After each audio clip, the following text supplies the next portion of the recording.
Are you able to hear me? Yes, sir. You're loud and clear to us, sir. Are you able to hear me? Yes, sir. You are audible, sir. Nice of you. What about Vice Chancellor Panchanathan? Did he join? Sir, Yes, good sir. morning, sir. Good Sir morning, is sir. available, sir. Sir, good morning. Good morning. Good morning. Thank you for your invitation. Thank you for your blessings. Thank you, sir.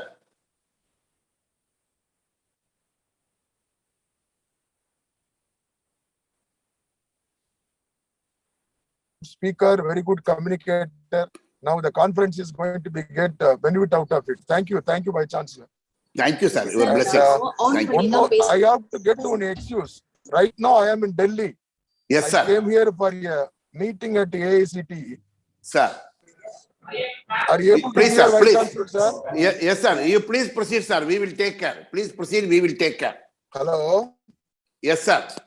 You please proceed. We will take care. Unfortunately, I'm not in Chennai. I'm in Delhi now. Yes, sir. No problem, sir. You proceed. Hello? You go ahead with your meeting, sir. Yes, sir. Okay. Yes, sir. Okay.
Good morning to one and all.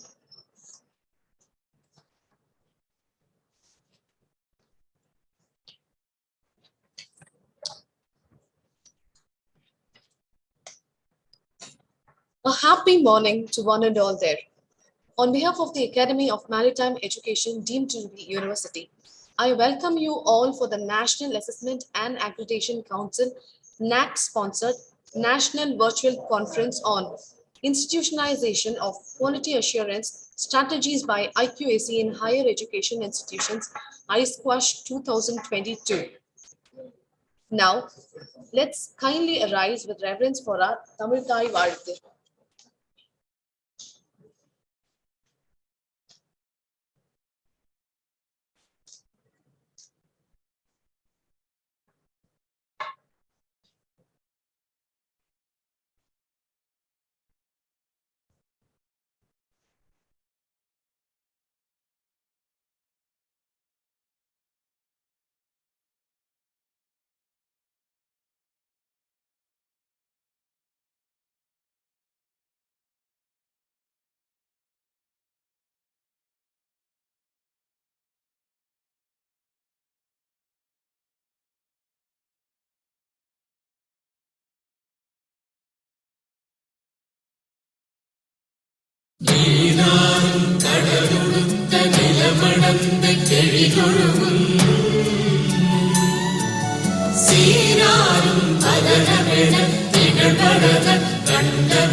Thank you. Let's be seated. It's a warm welcome to all our stalwarts seated in their ivory towers. I take great pleasure in welcoming our Professor N. Panjanadam, a great familiarity in experience for last 30 years in academic teaching, research, and extension activities.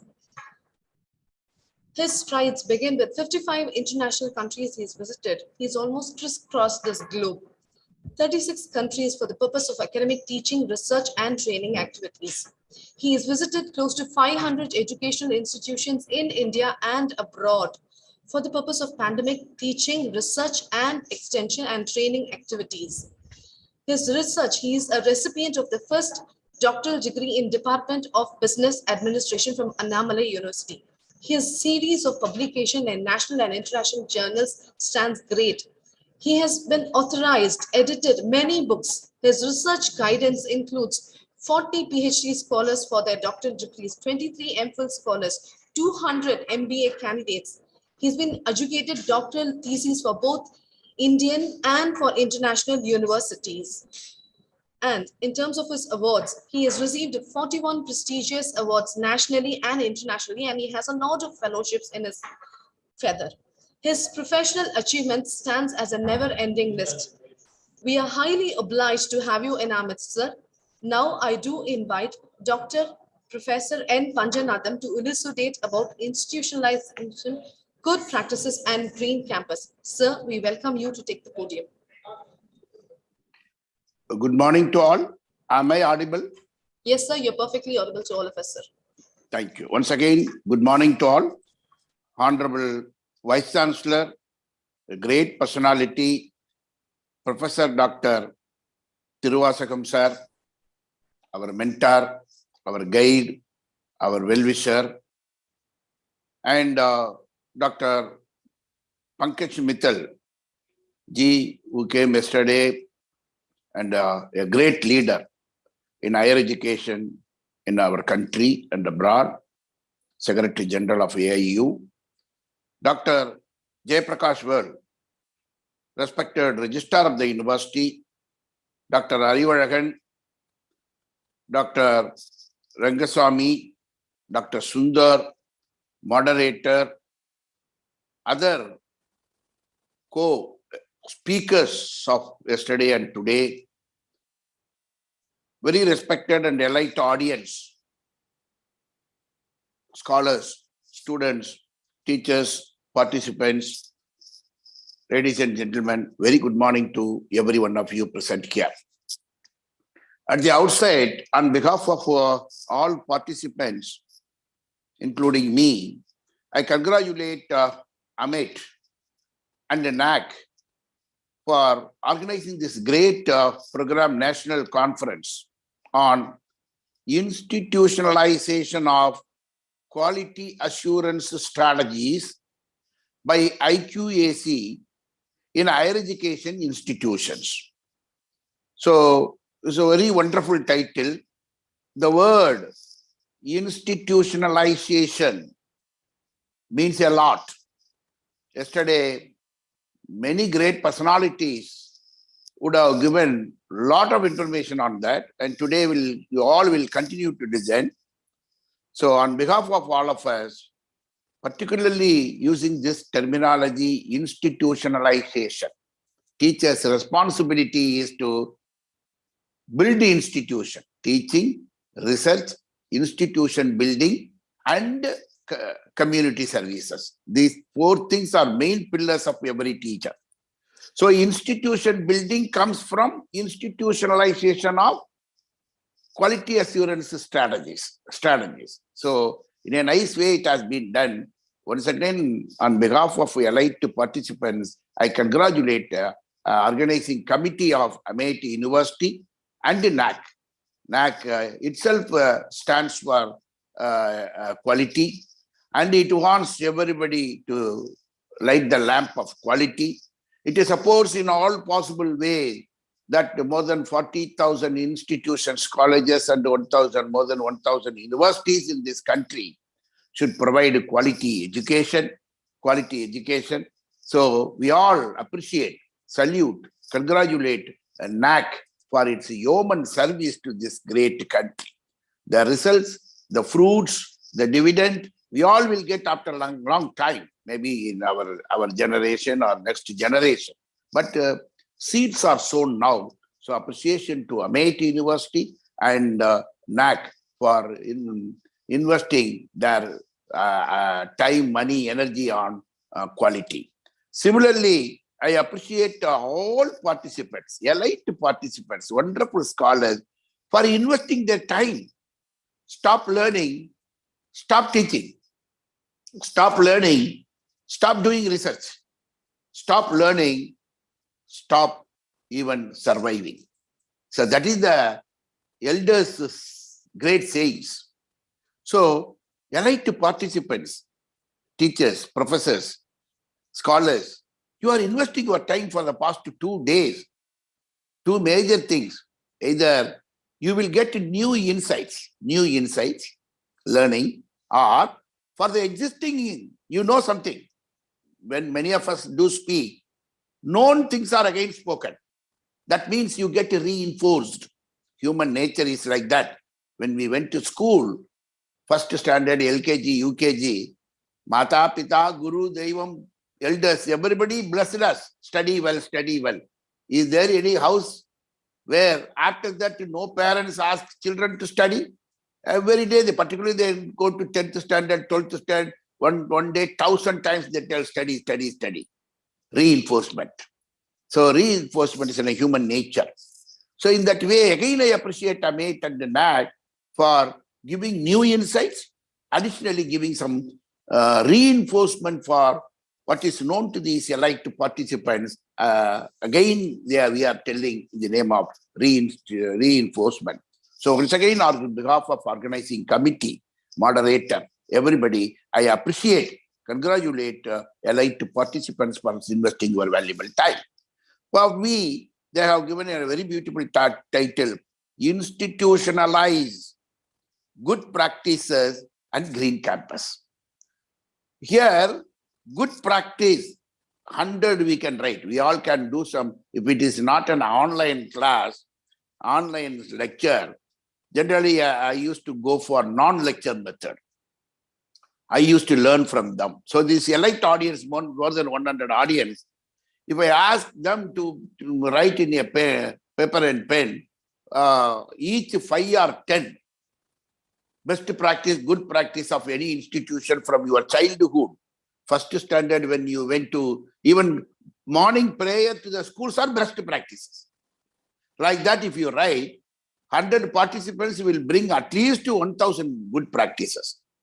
So we can list out best practices, no doubt we have to talk about it. I will talk, known things will be there, new ideas may come. Even yesterday I could see in Madurai one school making a child, 4th standard child, as the principal of the school for one day. The child, 4th standard child is the principal of the school. Good practice. They institutionalize it. They do it because for which they have some criteria.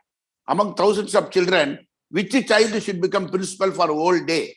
Urunal Mudarval, one day chief minister, like one day chief minister, one day principal.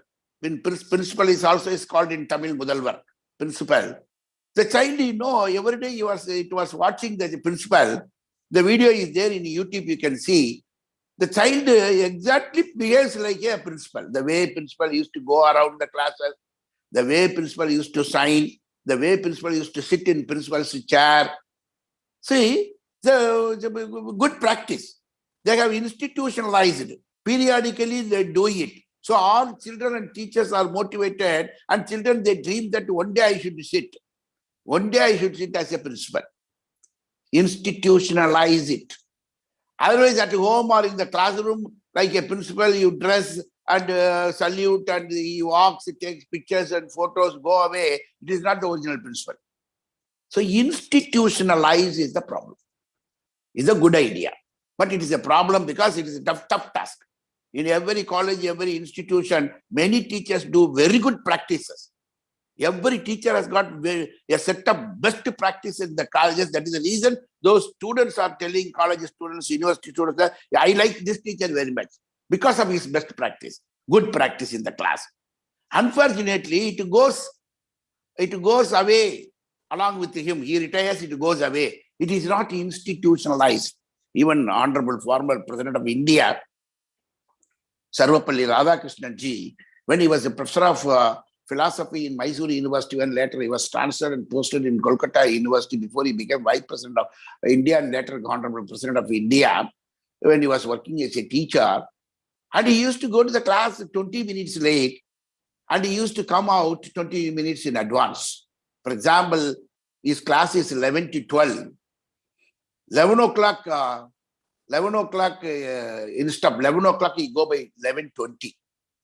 Instead of 12 o'clock, he comes out by 11:40. Today, if you and I go, our Vice Chancellor, our Dean, our HOD will give memo and they will ask us to go out. But it is a good practice as far as Professor Radhakrishnan is concerned, because his capacity is what other teachers like you and I can teach in 60 minutes, 1 hour. His communication skill, he was able to do it in 20 minutes. What you and I are capable of doing it in 60 minutes, Sarvapalli Radhakrishnan ji was able to do it in 20 minutes. Excellent feedback from all stakeholders. Sir, what is the evidence for that? The evidence is this, it is written in the book, that when Sarvapalli Radhakrishnan ji was transferred and posted in Kolkata, students did not allow him to go. He has to go to railway station, Mysore railway station.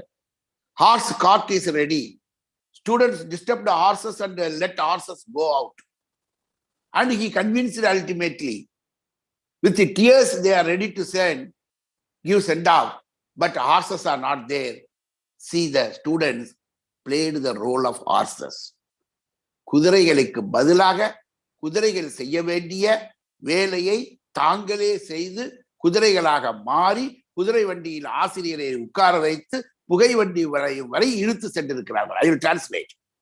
Instead of horses, students played the role of horses, made his teacher to sit on the cart. They pulled the cart to railway station, from Mysore University to Mysore railway station.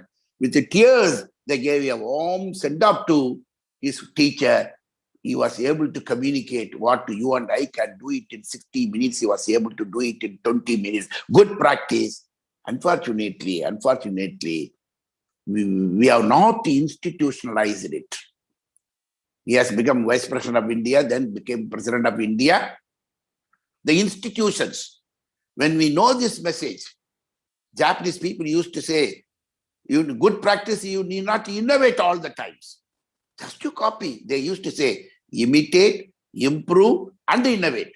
You copy from Honorable President of India, what he did 20 minutes, you also try 20 minutes, then improve. What he did for 20 minutes, you do it in 15 minutes. You are one step ahead than him now. Innovate. So, moderator, madam, am I audible? Yes, sir, you're perfectly audible to us, sir. Oh, thank you. Vice Chancellor, you are perfectly audible. Thank you, God. I am listening from Delhi. Okay. Listening from Delhi. I am blessed. I have a meeting in AICTE. That's why I came. I am just listening and enjoying your speech. Please do continue, Vice Chancellor, sir.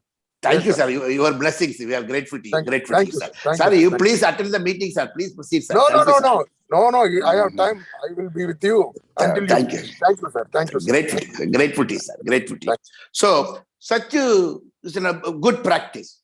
What Honorable Former President of India was able to do it in 20 minutes, you and I, even today, after teaching one semester, sometimes our students are getting 35, 40 marks out of 100 marks. So this is one of the best examples. We have very great personalities, great academicians, great educationists like our Honorable Vice Chancellor Tiruvasagam Ji. I see his commitment from Delhi. Commitment is the best practice. Commitment is the best practice. I will tell you in the lighter sense. You may not object it.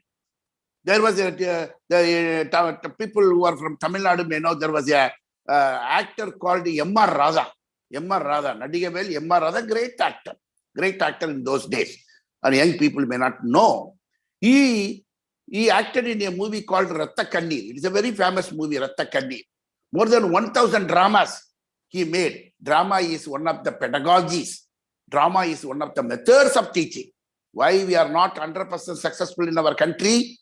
Again, teachers are more of lecture method oriented. There are 150 methods, pedagogies to teach a subject. Drama is one of the methods. Ratta Kannir drama was enacted more than 1,000 times. Is the only drama more than 1,000 times in India, particularly in Tamil Nadu.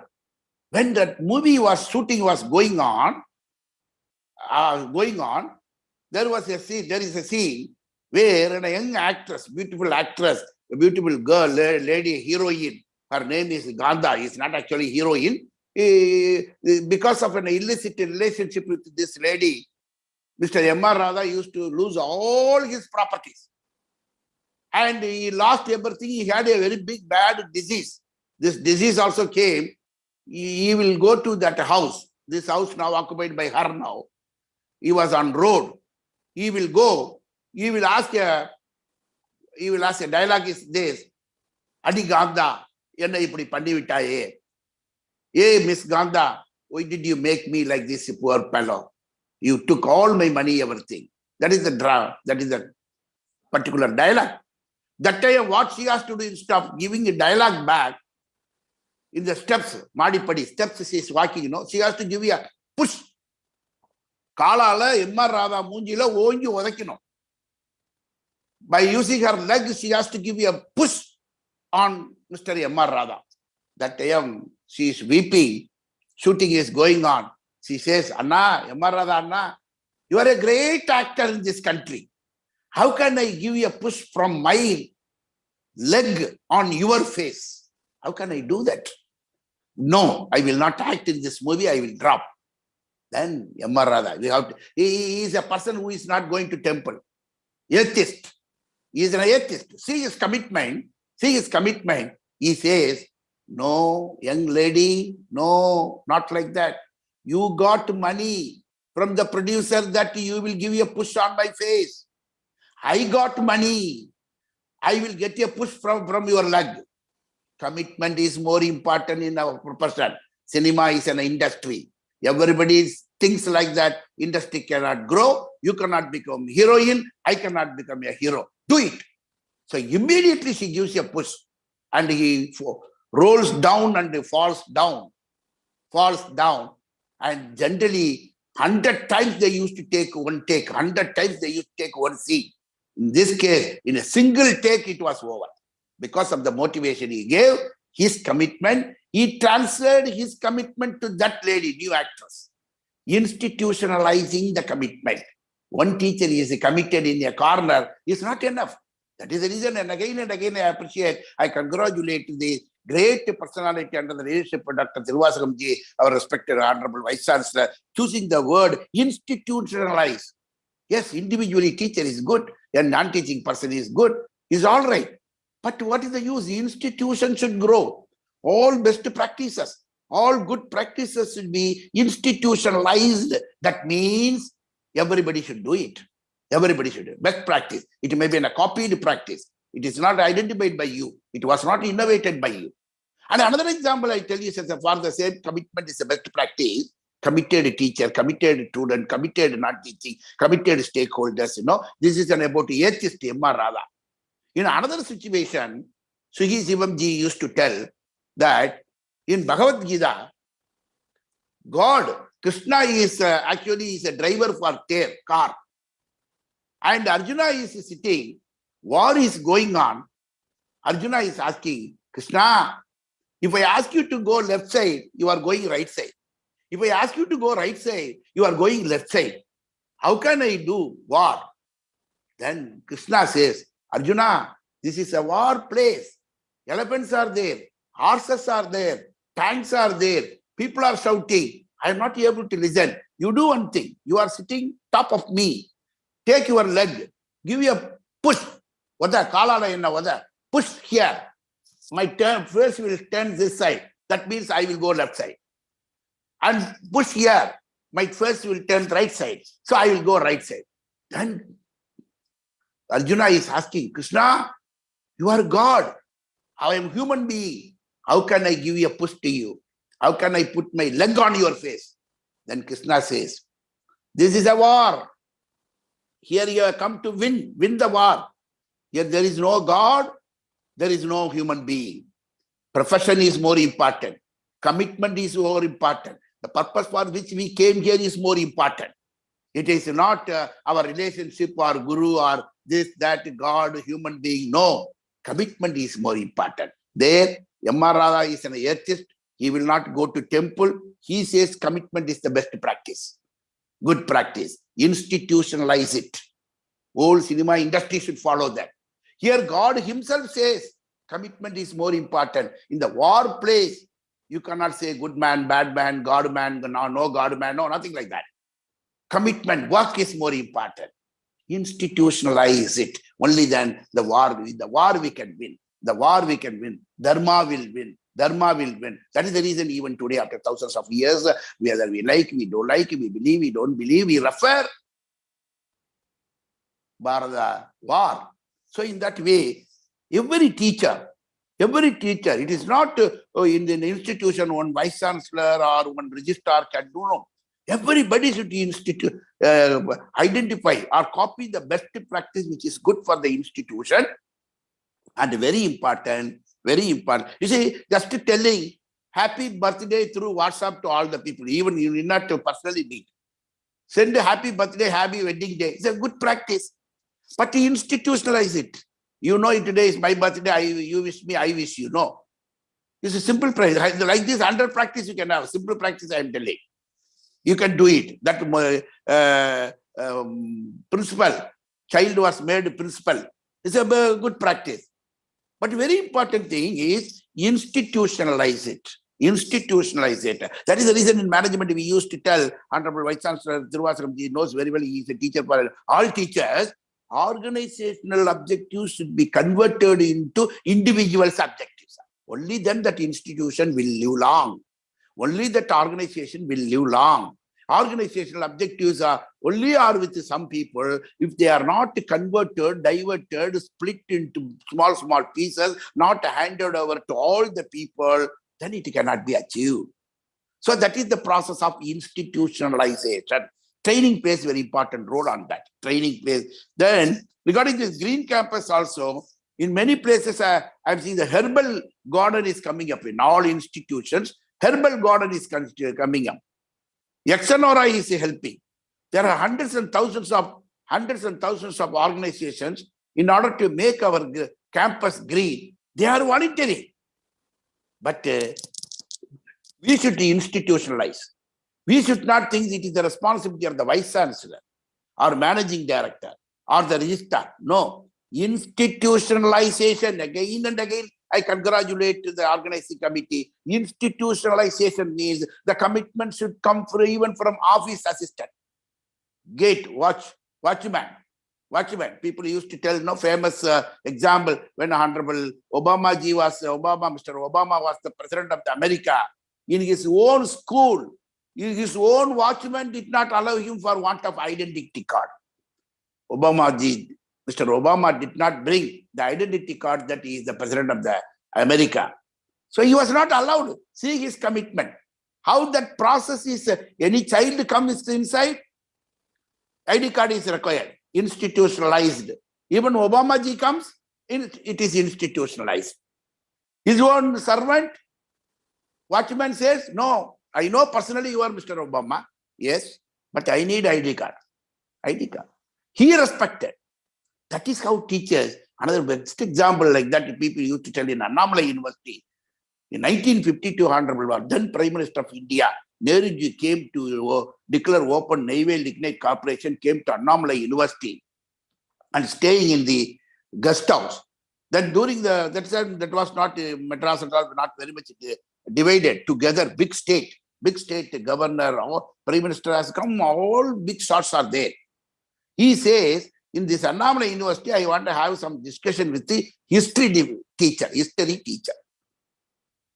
Honorable Prime Minister of India, Jawaharlal Nehruji himself is a great historian, studied in Oxford and Cambridge, and is a great person from England, returned. He says, I have some doubts and I want to have discussion with the history teacher. There was one Professor Satyanada Iyer.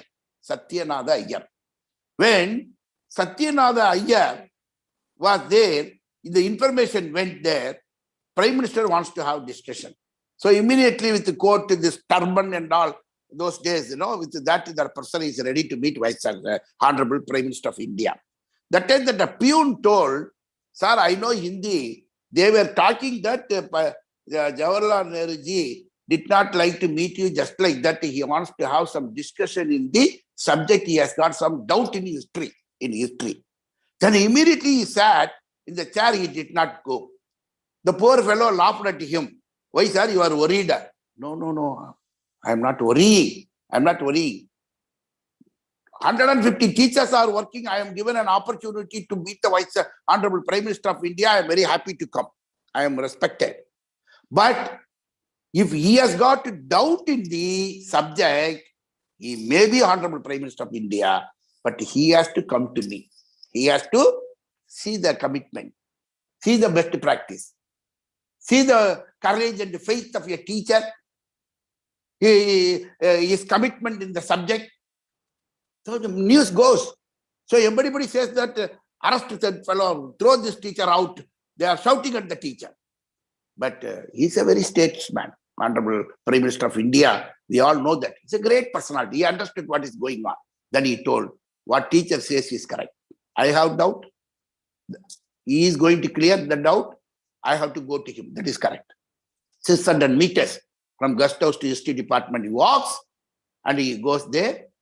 More than 30, we got 30 minutes appointment with the teacher, but 1.5 hours he discussed, and ultimately he writes a note that all my doubts are cleared beyond the boundaries of my doubts. Such a great teacher is working as a teacher of history department of this university. He is certified. I have not seen. My seniors used to tell. My teachers used to tell, you must become a teacher like that. So that professional commitment, how it will come, from where it will come, it will come only because of the good practice of 3 hours preparation for 1 hour class. 3 hours preparation for 1 hour class. Good practice. But to institutionalize it, only one teacher in one department is the best teacher. The ultimate result may not be good. Quality will not come.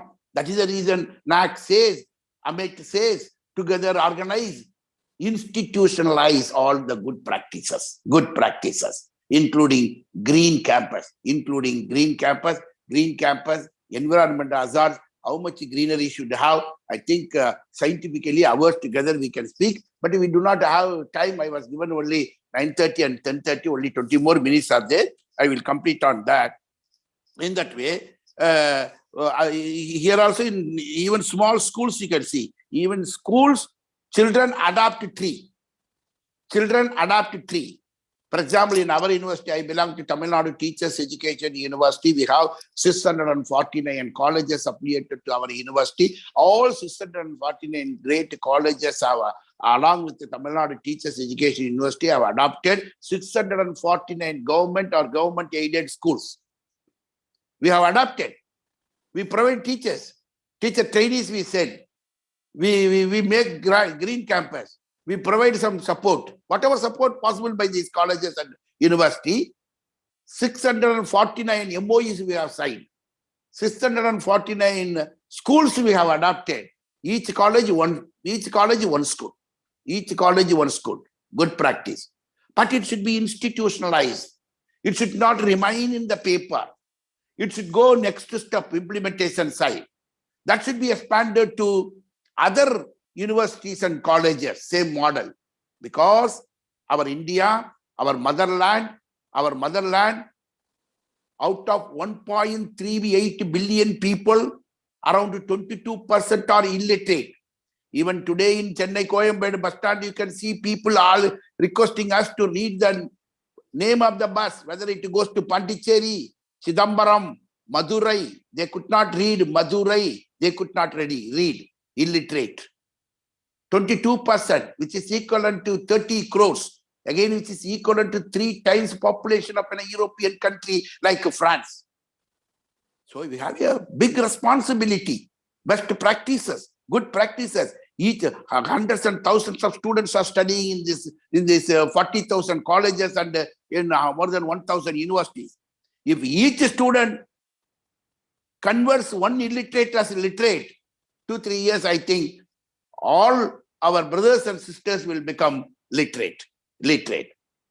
We need them. Only during COVID time, we understand the importance of neighbors, importance of friends. Everybody should be well. I could go to a temple, I could see a family has got only 3 people. That person is doing 5 archanas. I asked him, only 3 people are there at your home. Why do you do 5 archana? Then he says, we 3 plus 1 for the vegetable vendor. Another one is the servant madam who is helping us. Why do you do archana for them? If they are well, only then we can be well. If they are affected by COVID, then we will be affected by COVID. See, COVID has given a good practice. People make archana for others, at least for particularly those neighbors who are visiting our houses. We feel that they should be well. Only then we should be well, healthy. So, if illiteracy is there, all consequences will affect everybody. You may be doctorate, the neighbor is illiterate. Consequences will affect everybody. So good practice we should have. Similarly, there are many colleges and universities. There are many teachers, non-teaching friends. They provide freeship. They give education to tuition fees they pay. Exam fees they pay for poor people. Institutionalize it. It is not a secret. In Tamil, there is a proverb. There are certain things. But these things are not like that. When somebody comes to know X is taking care of a student, he is paying for a poor student, we can come forward. Z may come forward. So, institutionalize.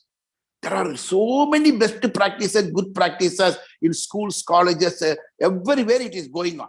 At home, I remember an incident. At home, how best practices are there. The way we nurture children. I was a visiting professor in the Southern Federal University, Moscow, on Don, in Russia. So I'm going to teach 2-3 times. I went there to teach for a few weeks my subjects. There in the Moscow, I am waiting. I have to change the flight and go to Rostov-on-Don. I have to go to another city. I'm vegetarian. I don't speak that Moscow language, Russian language.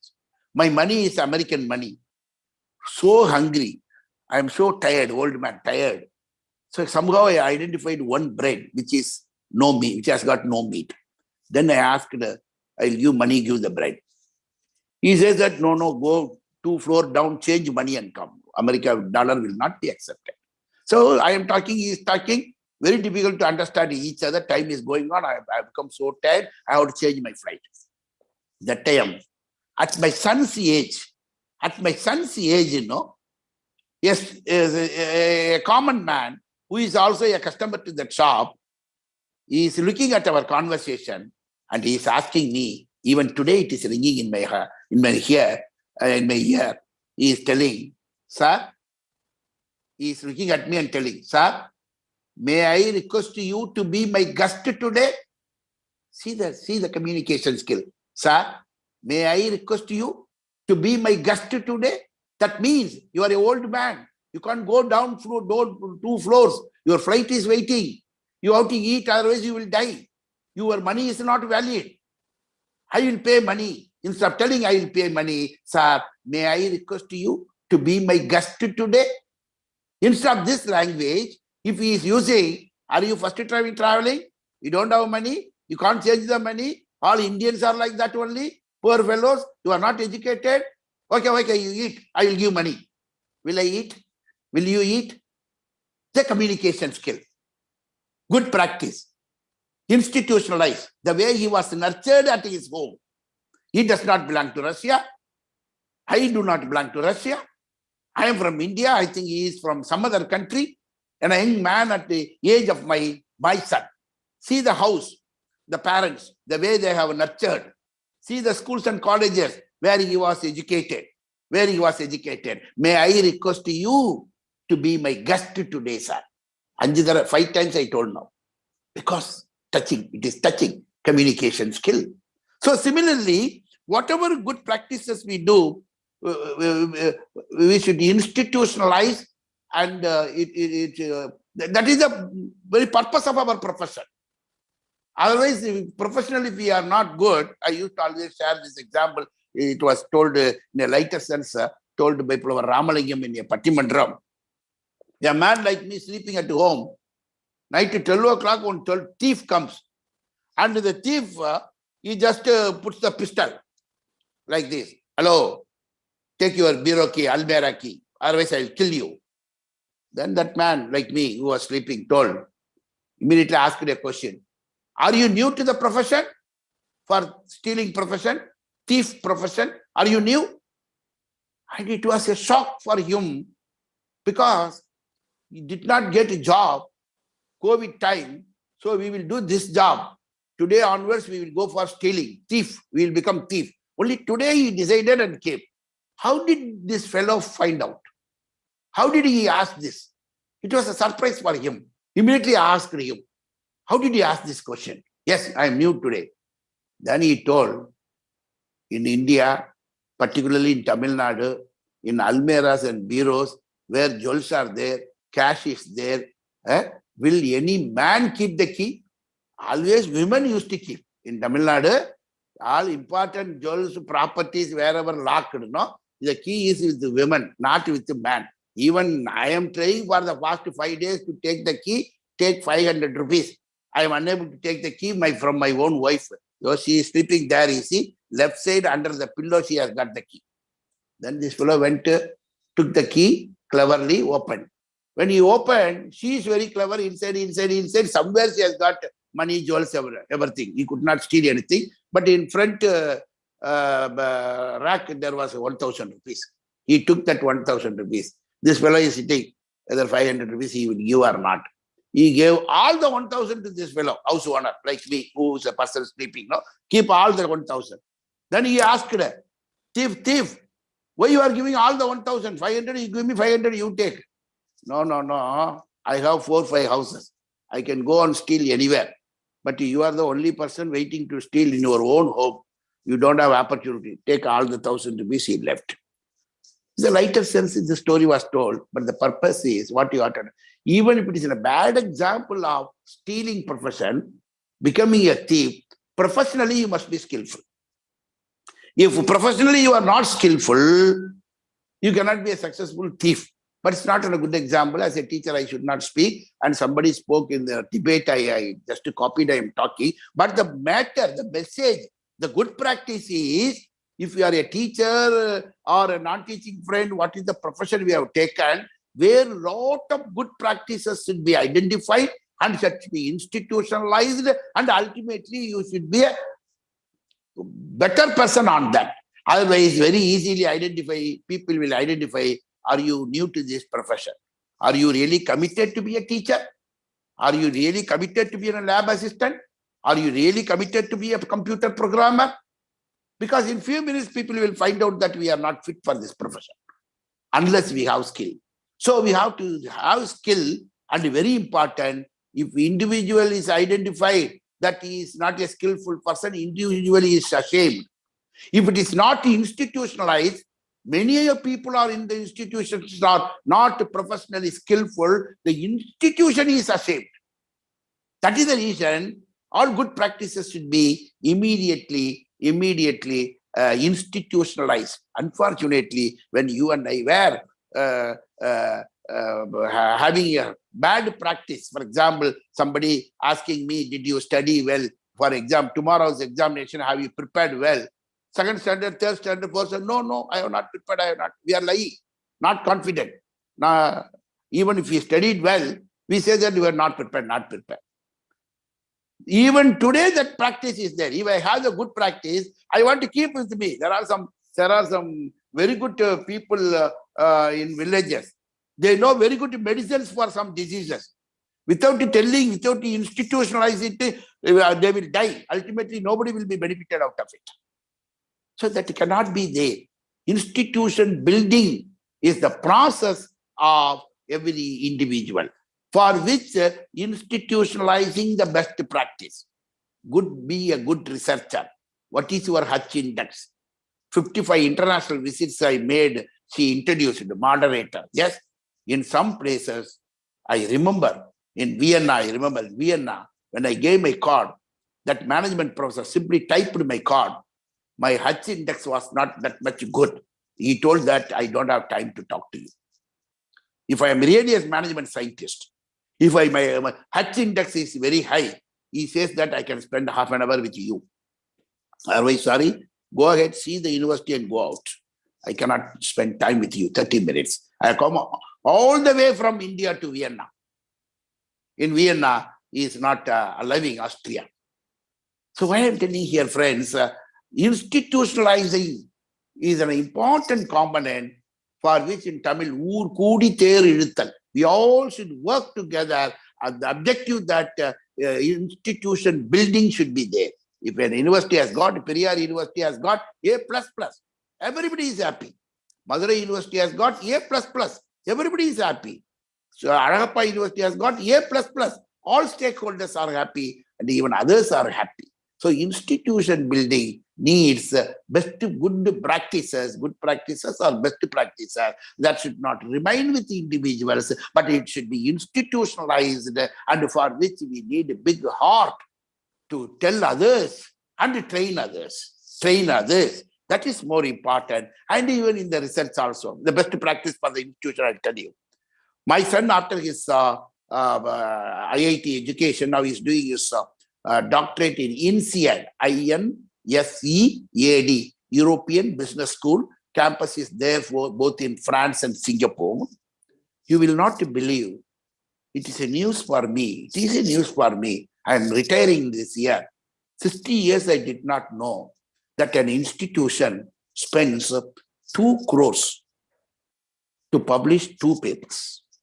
My son is given more than $4,000 per month, 5 years, plus $10,000 now and then some awards, plus US, UK, everywhere he goes for paper presentation conference, entire expenses they take care. My son and I calculated, it comes around 2 crores. They spend 2 crores on an individual. The goal is he has to publish 2 papers. 2. If 2 papers are published, you can pin together these 2 papers, give it to them, they give you doctorate. They give you doctorate, not our 250 pages, 450 pages, T-test, ANOVA, MANOVA, MANGOVA, no. Just 2 papers, he staples and gives. INSEAD, INSEAD, European Business School. They give you a doctorate.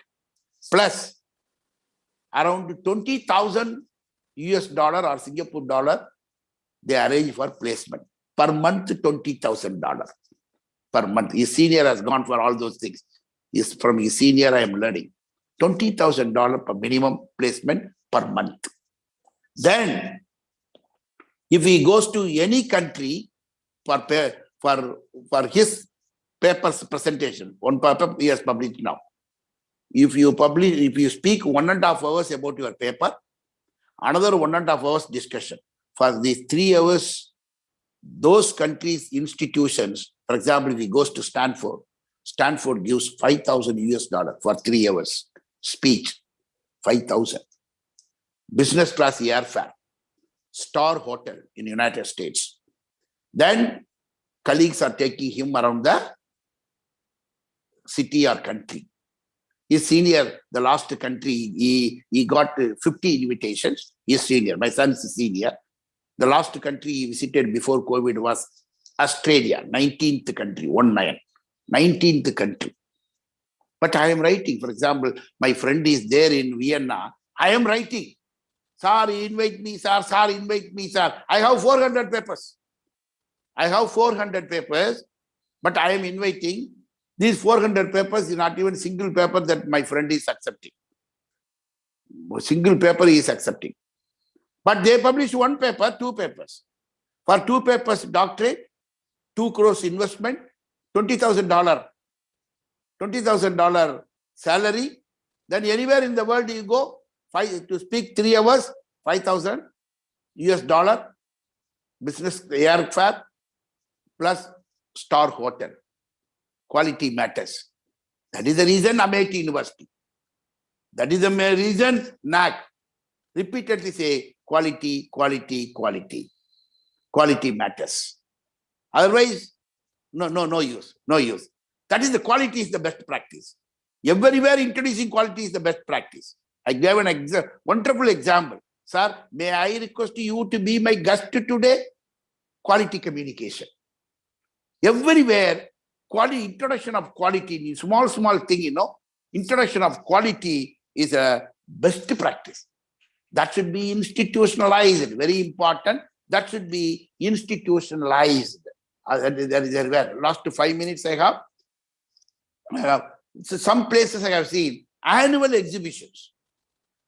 Very beautifully, the talents are coming out. Annual exhibitions. And going more of non-lecture methods.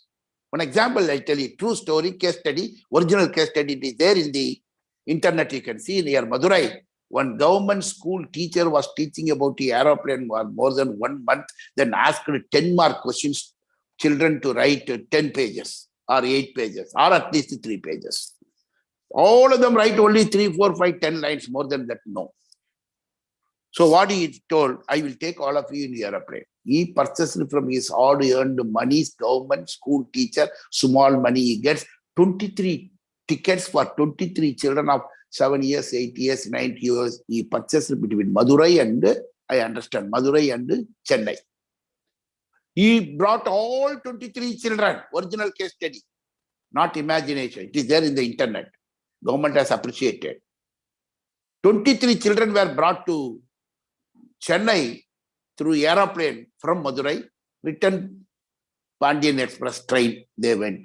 Poor teacher, only affordable that much. After that, the same question was given to children. Write about the aeroplane airport, 10 pages. They write 25 pages, non-stop. What is aeroplane? What is airport? What is takeoff? What is landing? Who is a crew member? What they give to eat? What is security check? What is all those things? Check-in baggage, all those things, 25 pages they write. Experiential learning, one of the methods, one of the pedagogies. We cannot restrict ourselves to lecture method. I do speak now. This is not the best method. This is one of the methods somewhere we can use. But best practice, you identify, innovate, identify, and institutionalize it. Don't keep like Mantravadi and others in villages. Never they give the secret out for this particular bite, snake bite. This medicine will work. Never they tell. They know a particular plant. Never they tell. They don't institutionalize it. They see that others don't know, should not know that. But you and I, as a teacher, cannot be like that. Our pride is when we claim that our student is a great person in the world. So how can we keep it as a secret? Our institution is the number one institution in the world. Then how can we keep it a secret? We all should work together. Otherwise, even your hard work will go down. Only you publish 25 papers, your H index is 45. All other teachers publish not even single paper. Their H index is poor. Then when NAC goes for average, then overall it becomes poor. Your hard work also not recorded, not regarded, not awarded, not recognized. So together we should work. We need big heart for that. We need big commitment for that. You must be a visionary for that. You must be an institution builder for that. So that is the best practice. That is the best practice. That should be institutionalized. Institutionalized. Similarly, this exhibition I was telling, there are many institutions for annual exhibition. It is an opportunity. It's an opportunity. Teachers, non-teaching, students, everybody's talents are exhibited. Everybody's talents are exhibited. So that has to be taken. And celebrating all national days, more or less all 300 days, 365 days, some great person's birthday or AIDS awareness day, something is there. Every individual in the institution can take up a day. And this very minor celebration can be done, a good practice. It's a good practice. So similarly, as I told you earlier for the Green Campus, everybody can adopt a plant. In our syllabus about environment, though we have included already, practically we can do something. Instead of theoretically talking, practically. Making it a plastic-free zone, truly plastic-free zone. And those who are great people in our university, college, school, giving them awards, repeatedly awards.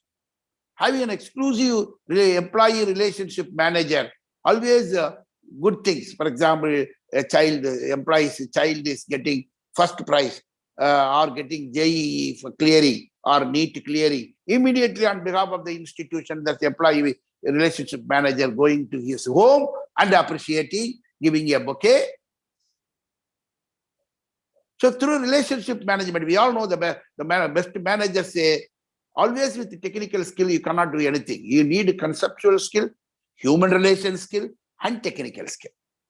And maximum portion is in the picture is occupied by human relation skills. What very great conceptually great people cannot achieve, a person who is maintaining good human relationship can achieve. So that should be institutionalized. Institution. Unfortunately, even at home, 3 people are there, husband, wife, and child. Everybody has got 2 enemies. 3% totally. Everybody has got 2 enemies.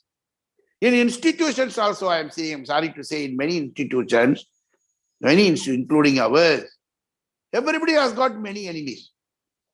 I used to ask them, is your H index 112? And then no H index. Why do you consider her or him as an enemy? Or are you close relative of Ambani? Number 2 richest persons in the country. But Tata, you see, is a simple man. Sitting on the road, his pictures are coming. Sitting on the floor. Road floor he is sitting. So simple. Great people. Oh, what makes you to have this ego and maintaining poor relationship with the colleagues? I am asking. Nobody is telling that. Nobody is telling that. Without any such great thing. Are you a great person or chief minister or prime minister or the richest person in the world? Or you invented aeroplane? Did you invent aeroplane? Or your H index is 112? 112? Or all the past 10 years you have made all your students to get 100 out of 100 out of 100? Or all your students are IAS officers? What makes you and I to have this ego? Ultimately, you and I die and the institution also dies. So here what is required? Keep on identifying good practices. You could not identify or innovate, better to copy from other institutions. What IIT does, let us do. What IISc does, let us do. What Harvard does, let us do. Copy. And you are doing alone, don't do it. Institutionalize it. Make others to do it. institution is more important than individuals, because with its identity, you and I walk. Where do you work? I work in AMET. Where do you work? I work in NAC. Where do you work? I work in IIT. With this identity, you and I do walk. So making green campus, identifying more good practices or best practices, and or at least copying from other institutions or other individuals are very important. More important is institutionalizing it. If we don't institutionalize it, even your hard work will go, your goodwill will go, your good heart will go, your smart work will go waste. So institutionalize it through training program, awareness program, conferences, seminars, non-lecture methods. Institutionalize all good practices. The result will be institution will grow. Along with the institution, we can also grow. We can also grow. With this note, I have a lot of other points to discuss, speak and all, but I was given 1 hour time. My 1 hour time comes to an end. I take this opportunity to sincerely thank our most honorable Vice Chancellor, Thiruvasangamji, who is a great mentor to many Vice Chancellors, great educationist, wonderful personality. Even today, with his commitment, he is in Delhi taking care of work related to education, higher education. We sincerely thank you, sir. Similarly, I sincerely thank all organizing committee members for having given me an opportunity to be with you. Once again, I appreciate and congratulate all elected participants for investing your valuable time in listening to this speech for the past 1 hour. Thank you very much. God bless all. Thank you. Thank you very much, sir. Sir, it is an awe-inspiring, fantastic, involved, committed talk. You have been a treat to our ears, sir. In fact, it is a truth that I'm trying to tell you. Every word that you tried telling, you played Emma Radha to us, sir. You brought Obama again before our eyes. Fantastic, sir. It was really wonderful to listening to you, sir. Thank you very much for your such wonderful elucidation, sir. Thank you again, sir. Thank you. Welcome, sir.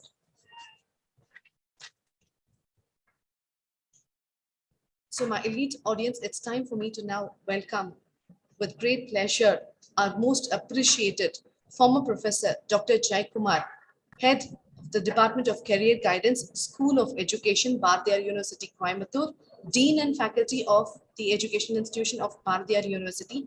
He has served as a Director for Internal Quality Assurance Cell, Academic Staff College Special Officer for Planning and Development of the University.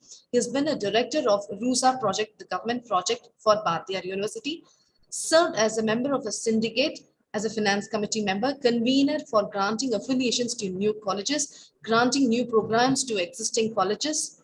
He has contributed to language teaching both in English and in Tamil.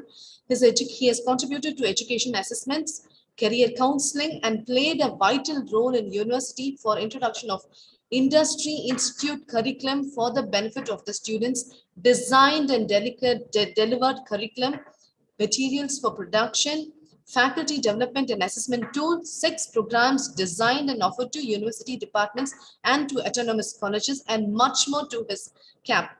Worked with leading IT and ITES companies such as TCS, Infosys, Wipro, HCL, UTL, TCS, for the benefit of the students, for the placement of the students, faculty development and curriculum development programs he's developed.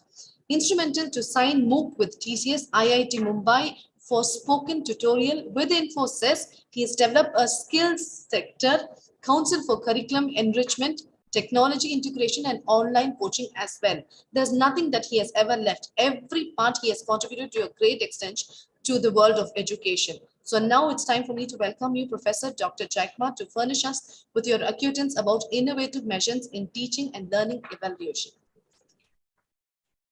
Welcome, sir. Good morning, Professor Jai Kumar, sir. Welcome, sir. Sir, audio is muted, sir. Yeah, my audio is also working now. Yeah, it is now working, sir. Good morning, sir, and welcome, sir. Okay, welcome. Can I welcome Jai Prakash? How are you, sir? Fine, sir. Welcome. I Sir. also welcome. I also offer my namaskar to Senior Most Professor MSP Raju, sir. Morning, sir. Good morning. How are you, sir? Fine, sir. Fine, sir. Yeah, I have already shared my PPT. And the Vice Chancellor also called me from Delhi. He is preoccupied. Anyway, I have also sent my PPT. You are most welcome to offer my comments. I'm really humbled by the nice introduction. Please understand, introduction carries only ceremonial value. You are most welcome to make your own judgment at the end of my presentation. I request the organizers to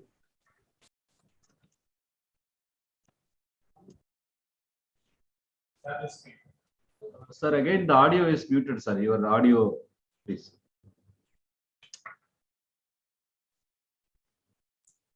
Are you able to hear me now? Now it is okay, sir. Please. Okay. Shall I share the PPT, sir? Yeah. Can you just share my PPT from your end? Yes, sir. Sure, sir. Yeah, please do that.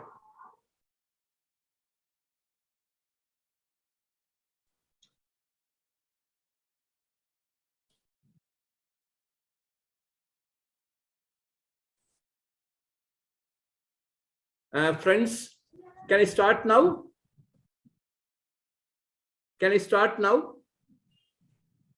Yes, sir. Yeah.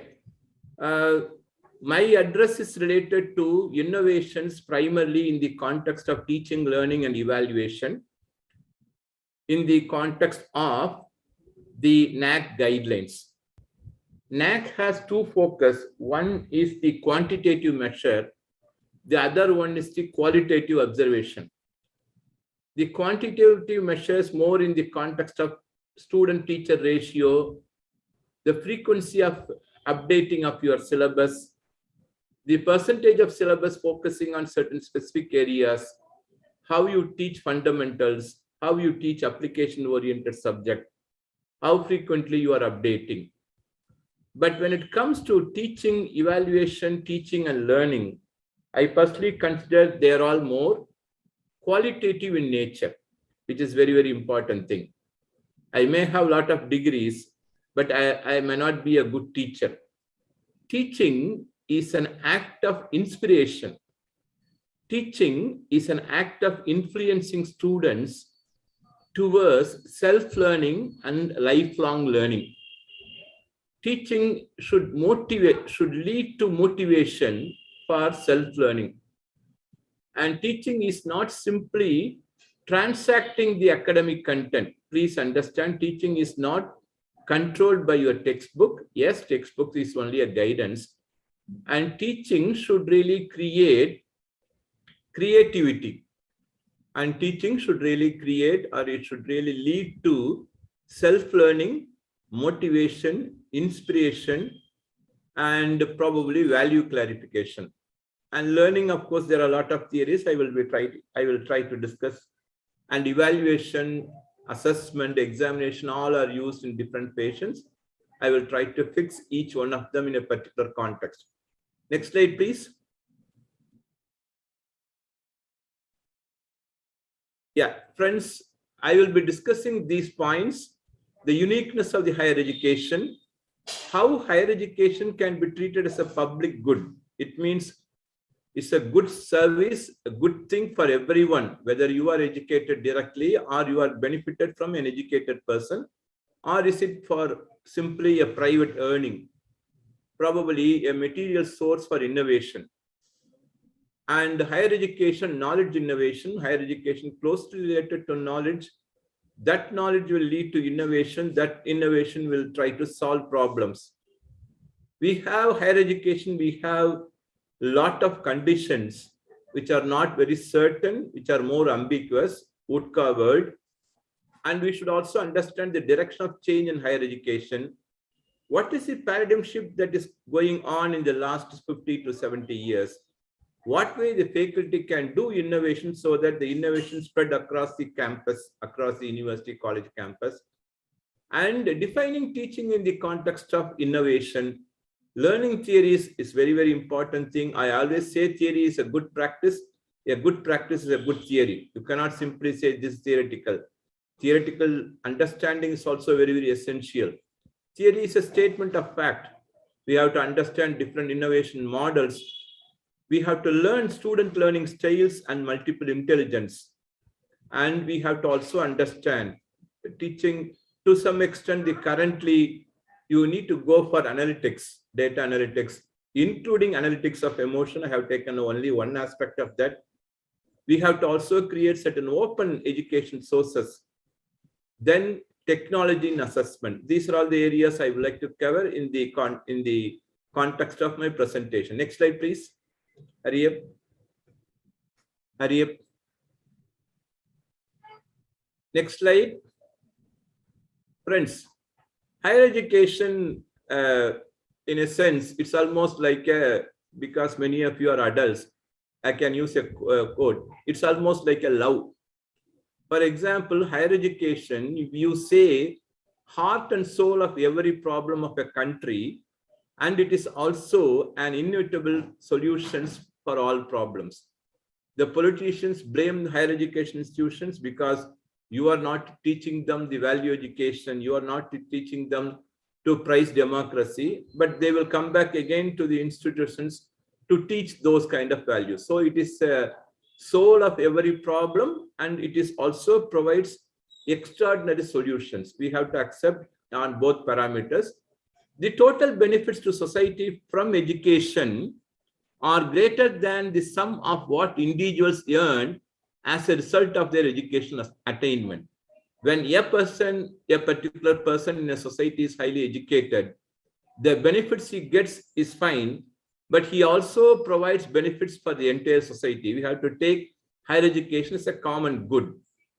And it is a process. Higher education is a process, but it takes long gestation period. It is not like a commercial manufacturing process. You produce a cooker, you produce or give some service in a short span of time, you sell in the market, you define the quality, and quality checks, you are able to do that, but it is not really possible. Even after 50 years, 40 years, higher education may take long gestation period to create an impact in the society. Higher education institutions, whether it is university or college, are technically speaking, emotionally or logically speaking, it is a self-correcting institution. It's an important thing that I would like to emphasize here. Like judiciary and media, truly speaking, we don't need NAC, we don't need NIRF, we don't need ARIA ranking, provided all the education institutions are serious institutions. And do you think that there is a separate NAC for Supreme Court and High Court? Is there any separate government-controlled media, government-controlled agency or quality assessment agency for any media, news media or print media?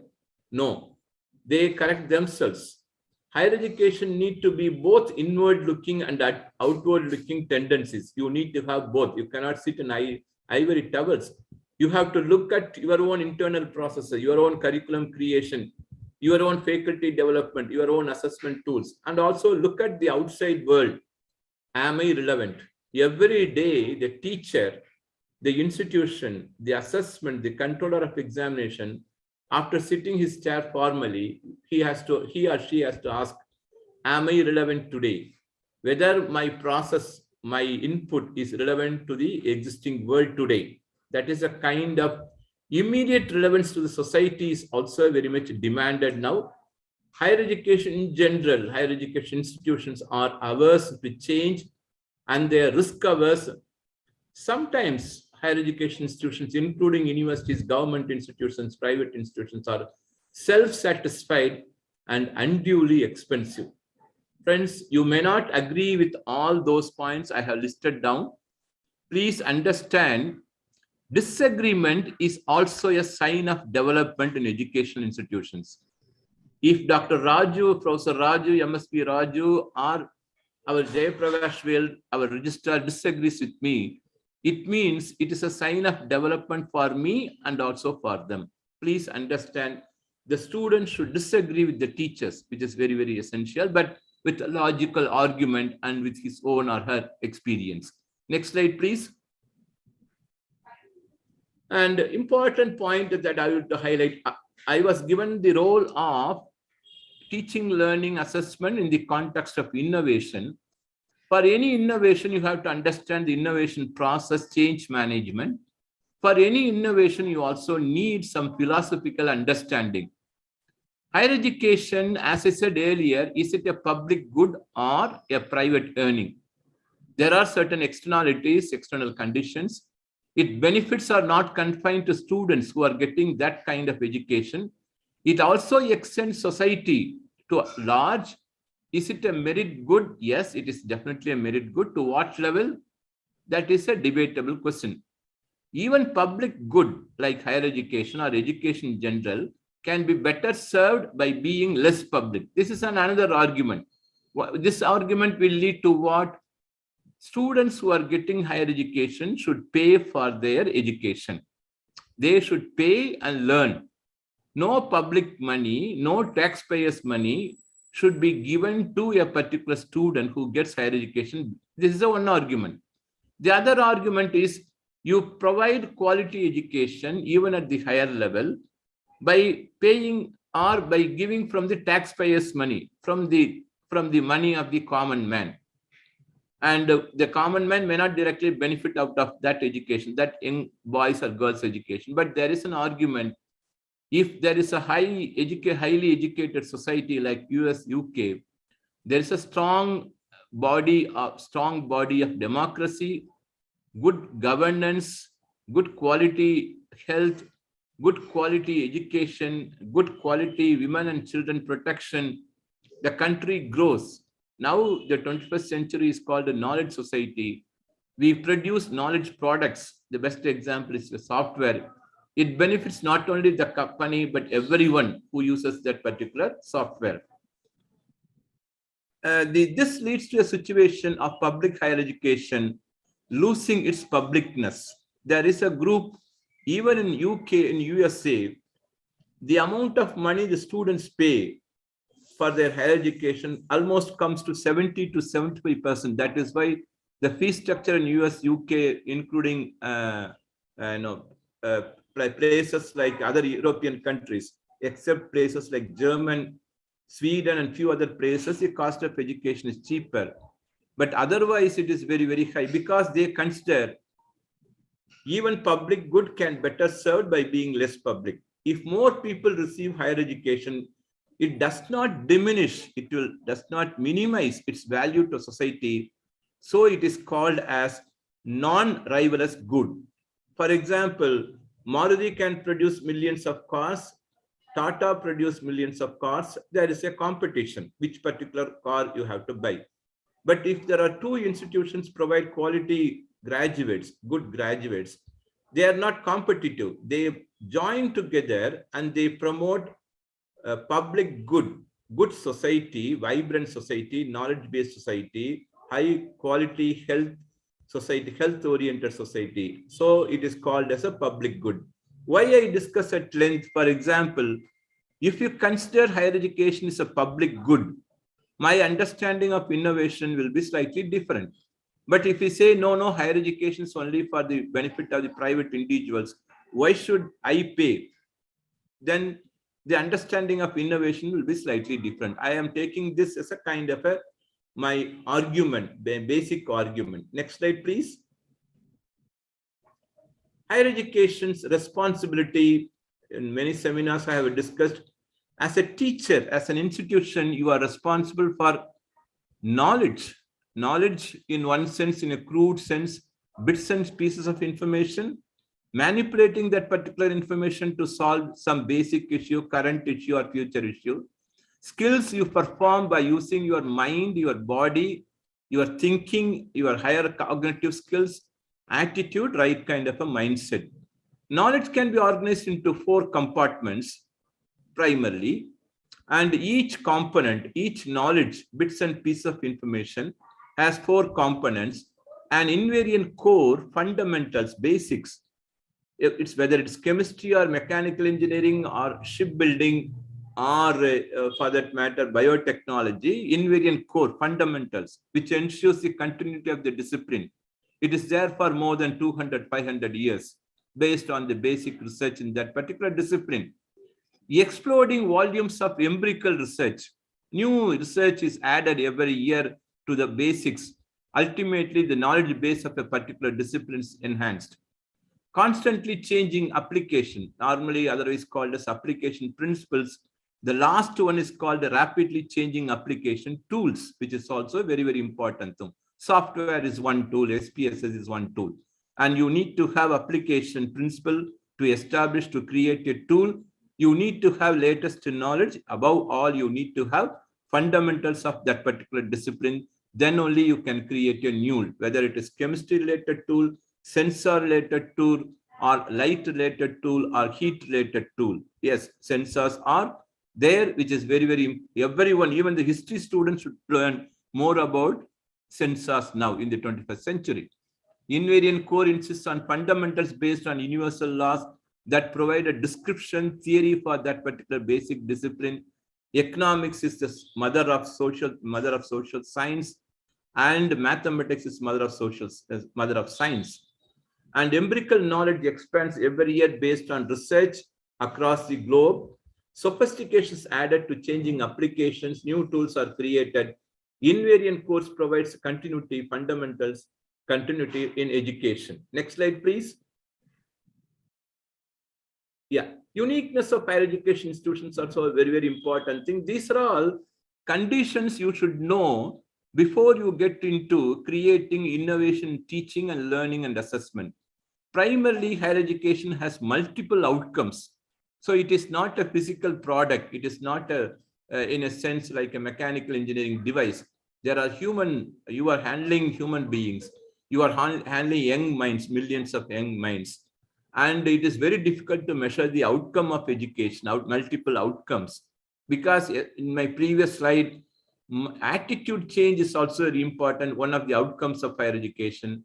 It is primarily higher education is also value driven. Lot of responsibilities are given to higher education institutions, higher education teachers, and immediate knowledge, immediate application of knowledge is urged, because there are a lot of millions of problems in society. In the last 4 years, the virologists, the biotechnologists are urged to form new medicine to control corona. So productivity and efficiency measures are emphasized in non-quantifiable context. This is very, very unique.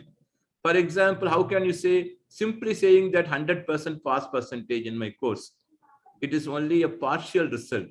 Whether all the students can apply the knowledge they have learned throughout their life or to solve a societal problem. So these are all the challenges. You cannot say I have achieved great things in education because all my 100% students are passed in my particular course. National standards are disappeared, international standards are inevitable, because now national boundaries are also disappeared. Constructed on a culture of individualism and academic and personal autonomy. This is also very, very important. This is the only institution where you have considerable amount of freedom, especially in the mode of teaching, covering the syllabus, the contents, and persons who are paying for the content, they are not deciding the content. The students are not deciding content. It is not in a sense, buyer's market. It is primarily sellers. You and me are in one-way crude sense are sellers. We decide what the student should learn. The institution decide what is primarily important. The students have very limited choice, though we call it as a choice-based credit system now. Next slide, please. Traditional higher education was evolved because the innovation should also have a time dimension. Traditional higher education was evolved as an elite activity, and traditional education is called as disciplining the mind, savage of the domesticated mind. Domestication of mind is called education traditionally. Now it is more of income generating activity, more of skill focused activity. Traditional higher education was evolved as an elite activity involving relatively stable external environment, small number of students, professional autonomy, and less dependence on government and industry. It's a very important point. Because of the perceived higher stakes of higher education, the benefits of higher education, it is an attractive target for political manipulation. This is also a very, very important point. Friends, why I emphasize many things, especially the context of higher education, is innovation of higher education in the area of teaching, learning, or assessment is decided by certain external conditions, is decided by certain external technology. It is decided by the economic benefit you are able to provide through higher education. So innovation has certain limited context. for the purpose of teaching and learning. And crises often say Indian universities do two functions routinely: admissions and exams. So the value addition is partly disappeared. For example, there is a strong criticism about the Indian universities, especially affiliating universities. They do only two functions: admission and exams. The value addition, the relevance of education is missing. This general comment, I am also sharing the same point of view. Next one. Next slide, please, hurry up. I already discussed our conditions are completely volatile. After about 10 years ago, everyone was fond of joining MCA. Now MCA has disappeared. Everyone in 25 years ago, everyone is fond of mechanical engineering. Now everyone talks about data science. I don't know. Simply reading data science, they will do anything better. You need to have a domain knowledge. It can be commerce, it can be mechanical engineering, or it can be electrical engineering. Unfortunately, everybody talks about data science. Everybody talks about cloud computing. And everyone talks about biotechnology, bioinformatics without understanding the taxonomy of the plants or the classification of the animals or cell biology. Is it really good? No, absolutely not. You need to have fundamentals. You need to have application principle thoroughly. Then only you can go for the application-oriented discipline. So our external conditions are volatile, uncertain, complex, and ambiguous. Though this is taken from the American war field, this is applicable even for higher education. Current context, spend more time to understand what is volatile in your own university, in your own college, in your own subject discipline. You try to have self-learning, reflection. Adult learning is primarily learning by reflection. Adult learning is learning by comparing your discipline with other discipline and finding out the commonness. It is not simply transact now the particular text alone. Please understand your external conditions before getting into innovation. Next slide, please. I try to explain what is VOTCA word: volatile, uncertain, complex, and ambiguities. We operate in a vastly different terrain than in earlier decades of our landscape. Volatile nature and dynamics of change. About 50 years ago, there was no self-financing college. Now, 80% of students, 90% of the students in higher education are in the self-financing institution. Government comes out with different kind of regulations. There are multiple regulatory agencies. I think now the government may come out with one single agency. Speed of change forces, it is very difficult to predict. Change of catalyst also, it's very difficult. Lack of predictability. Can you think maybe very senior persons like our Dr. MSP Raju and few other senior colleagues of Ahmed, do you think that you can predict your discipline in the next 10 years or 15 years? It's very, very difficult. Prospects for surprises, it's very, very challenging. And sense of awareness and understanding of issues and events. For example, we never thought that we will export human manpower to developed countries about 40 years ago, because the Y2K problem came and everyone, even a diploma holder, went to US. But we never thought, even the previous year, we never thought that a diploma holder from NIT will go to US, settle a simple problem there, and become a citizen of the US or any UK or any other European country after 2 or 3 years, sometimes 6 or 7 years. The issues are complex, multiplicity of forces, chaos and confusions that surround an organization. Multiple agencies come and say, you are A grade, you are B grade, without understanding our reality. They talk about innovation on a single parameter. They say you are the most innovating institution without even visiting our institution.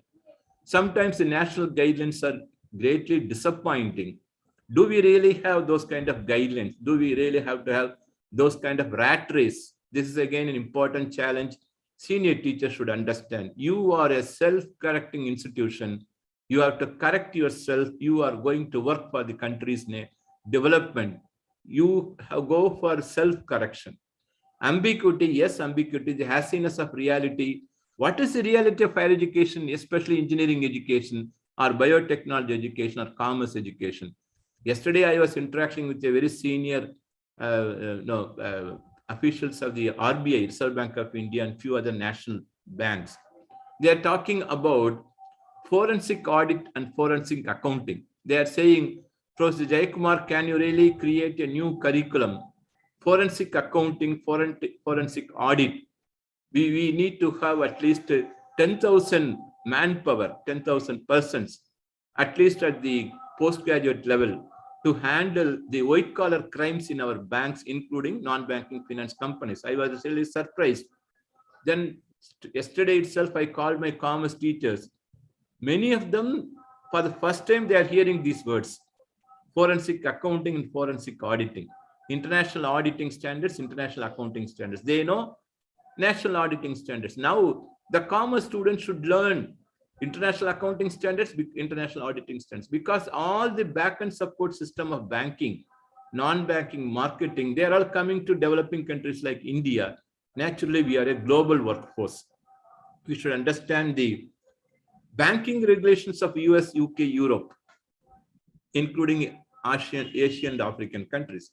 So that is what the hassiness of reality, potential for misreads, cause and effect confusion. So you have to really understand in depth about your own institution and the national scenario and regional scenario. Next slide, please. So innovation focus, you have to necessarily, these are all very, very common words, jargons nowadays we use. Our education should be outcome based, not simply a technology based. We have to necessarily use technology. The reason behind that is we don't have a good quality manpower to teach modern subjects. We have to ensure sustenance of the quality delivery. Naturally, the technologies will support those areas. The experiential learning and authentic learning is very essential, and learning in the industry context is very essential. We have to create a self-learning and learning community together, so that not necessarily from the textbooks, learning outside the classroom, beyond the scope of textbooks, beyond the scope of exams are very essential. We have to promote learning community. Team-based learning is very essential because the work is also team-based. Integrative is very essential, subject from a varieties of disciplines. In order to solve complex problems, applied is very essential. Faculty and scholars, not only theoreticians, they should apply their theory, they should apply their tools, solve the societal problems. Teachers, not simply teaching, they are engaging students. They are engaging to the pace of the learner, to the speed of learning, and to understand the multiple learning styles of the students are very, very essential. That is why we don't really use the term teaching. We simply use the term engagement of students. Action research in a small level you have to do and understand the dynamics of the students in every college, every institution. We have to provide not only teaching learning support, the complete support. You are a total business solution provider like IBM. You are a total education solution provider. I'm sorry to use those kind of words. Like an IBM, AMET should become an education IBM, total educational solution, student solution provider. That is the way, including their personal health issues, you have to solve their issues related to finance, especially for higher education, is also now becoming more complex. So innovation should have these kind of focuses. Next slide, please. Yeah, our level of professionalism, sometimes I adopt from other sources. Don't mistake me. Sometimes I share the opinion. Sometimes I discuss, I narrate and quote. Nowadays, we attempt to educate 21st century students with 20th century curriculum taught in 19th century institutions. You may not agree with me, fine. Disagreement is a sign of development. Change in the institution makeup. So do we really need brick mortar institution? Yes or no? Creation of new learning community, real-time learning, curriculum, teaching learning process, assessment, perspectives of the education, the purpose and values of education, adoption of technology at a quicker pace of time, national and international accreditation. These are all the areas. Naturally, we have challenges. We have to adopt. We have to take innovation. We have to follow the innovative principles. Next slide, please. Yeah. Friends, paradigm shift, many of you are aware of that. Earlier, it was small in number, heavily borrowed from the Western countries, especially British. Prescriptivism. This is the way you have to teach. This is a textbook you have to follow. Grammar, logic, basic science, democratic governance are given importance. Now, large amount of increasing the number of enrollment, regional aspirations accounted in higher education, equal opportunity, equity, manpower for modern economy, export of manpower because of the globalization, and privately funded charity based partly by the government located in urban areas. This is going to affect our innovation. Highly subsidized by the government, more institutions by the government in rural areas, borrowed tradition, British tradition in British colonies, French tradition from the French colonies, contents, teaching methods, medium assessment and certification, immediate relevance of education, skill focus, alternative models of delivery, collegial context, complete freedom for the scholars. Collegial context is complete freedom for the context, no external pressure.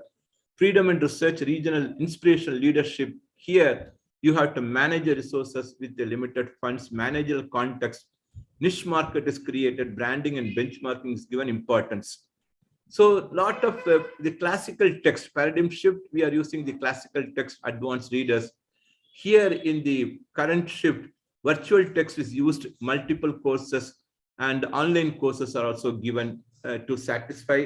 Skills are proven to skills are given, modern skills are given to satisfy the manpower requirement of the modern industry, especially knowledge-based industry. This is a paradigm shift which affects the innovation. Next slide. Next slide is an important slide. Please pay more attention. Direction of change. There are three areas of change in the education. One is called iteration. Whatever you do, if you say that teaching is the best method right now, if you do the same thing better, review and improve. The iterative process is the act of repeating analysis and or actions with the purpose of increasing your understanding of the subject or challenge and improving your chances of mastery. Gaining mastery is very important thing. So providing, for example, I personally feel the classroom lecture method with the question and answer session to teach fundamentals, we can keep it as such. I maybe in an effective teaching learning materials, tools or aids we can adopt, but the current method is fine for me, I personally. That is called iteration, changing, retaining the same thing with some personal analysis. Innovation, doing new things. Say, can we say blended learning? Online and offline learning, I'm only putting a lot of suggestions. It is up to you to decide. Disruption. Can we say the present assessment, our examination system is completely, should be removed and we should adopt the disruption technology, doing new things that make the old ones obsolete. Can we disrupt our exams? I'm just asking you, you can respond. For example, on-demand education. Now the context is appreciating the individual learning styles as students. On-demand education, anytime, anywhere, any level learning in any language is possible because technology, LMS is available. Can we really create intelligent attendants like Microsoft, Cortana, Google, now Amazon, Alexa, Apple, Siri for every student so that it will collect? Knowledge creation is important, friends. Knowledge creation is the responsibility of the researchers. But as a teacher, your responsibility is knowledge curation. Curate the existing knowledge available globally, virtually, and provide the right kind of a piece of information, knowledge to your students to learn at their own pace of learning is the primary function of the teachers now. Next slide, please. Yes, our role. Earlier, you are called authority of the subject, subject matter expert. Now, you are like a football, volleyball coach, performance coach. 60 students enrolled in your course, all the 60 secured more than 60%. You are a good teacher. 60 students enrolled in your class, 40 students cleared. Out of 40, only 10% got more than 60% marks. You are not a good teacher. So you are like a football coach, volleyball coach. Get the national prize or international prize. That is a kind of a pressure. You are a reader of text and reference books. The teachers are proud of their textbooks. Now you become a MOOC learner. All things are in your simple laptop, in your laptop. Promoter among students. You are a simple examination is not that important. Your personal observations, your evaluation is not seriously challenged in your earlier examination. Now it is seriously challenged. Stealth assessment they talk about. You have to be an assessment expert, because for assessment reason alone, I was taken to Madras High Court 3 times because I was the dean of the university. Students filed a case against the university on assessment. I represent the university in the Madras High Court. This happened. So I have to understand what is assessment, performance, all those things. I have to be a serious qualitative assessment expert. Earlier, we simply provide counseling in the name of scolding somebody. We call it as lay counseling. Now you have to be a professional counselor. Many places I used to say, in American universities, a teacher is expected to provide grief counseling. If a student, for example, loss of parents, the students are upset, you have to provide grief counseling. Use of standard contents. This is you need not be a creator of content. Now, for every course, you have to be a content creator in multiple platforms. Earlier, we used to adopt very simple technology. Now you have to be a serious technology expert, including use of LMS, learning content creator, co-learner. You need not have a elevated platform in your classroom. You are a co-learner, co-creator of knowledge, data analyst, virtual collaborator. Friends, because of the shift in functional role, you have to understand the innovation in this kind of paradigm shift of your role. Next slide, please. There are 4 competencies to deliver innovative teaching. Innovative learning competence, innovative social competency, social competence, innovative educational competency, and innovative technological competency. In 2013, they talk about this. Innovative learning competency refers to the knowledge, how the teachers update subject knowledge and contents to enhance methods to gather new knowledge, improve new ways in getting learning materials, and solve learning problems through self-reflection. Please understand, you have to learn thoroughly the latest subjects in order to teach your students. What is the source of your learning? What is the website? What is the learning portal you are a member? What is the MOOC course you have undergone? This competence aims to improve individual knowledge competencies so that the teacher can deliver knowledge effectively to his or her students. In addition, the ability to access reliable data. Don't think that everything available virtual is true. No. The most important challenge is the authenticity of the knowledge available in the virtual world is very, very important thing. Sometimes they are biased. So access reliable data can help the teacher to enhance innovative learning. Next slide, please. This is innovative learning. Innovative social competence is the ability to communicate socially, because you are going to handle multiple kinds of students. You will be handling very soon Dr. Raju from sitting in Chennai. He will be teaching students from Asia, Africa, Europe, because his subject is such a important subject, and he is an authority in the subject. Similarly, Jayaprakash, similarly, Dr. Arivalakan, and many, many teachers in Amet University. They are all good in very, very niche areas. Shipbuilding, yes, there are good teachers available. So innovative social competence means the ability to communicate socially with students from different cultural, linguistics background.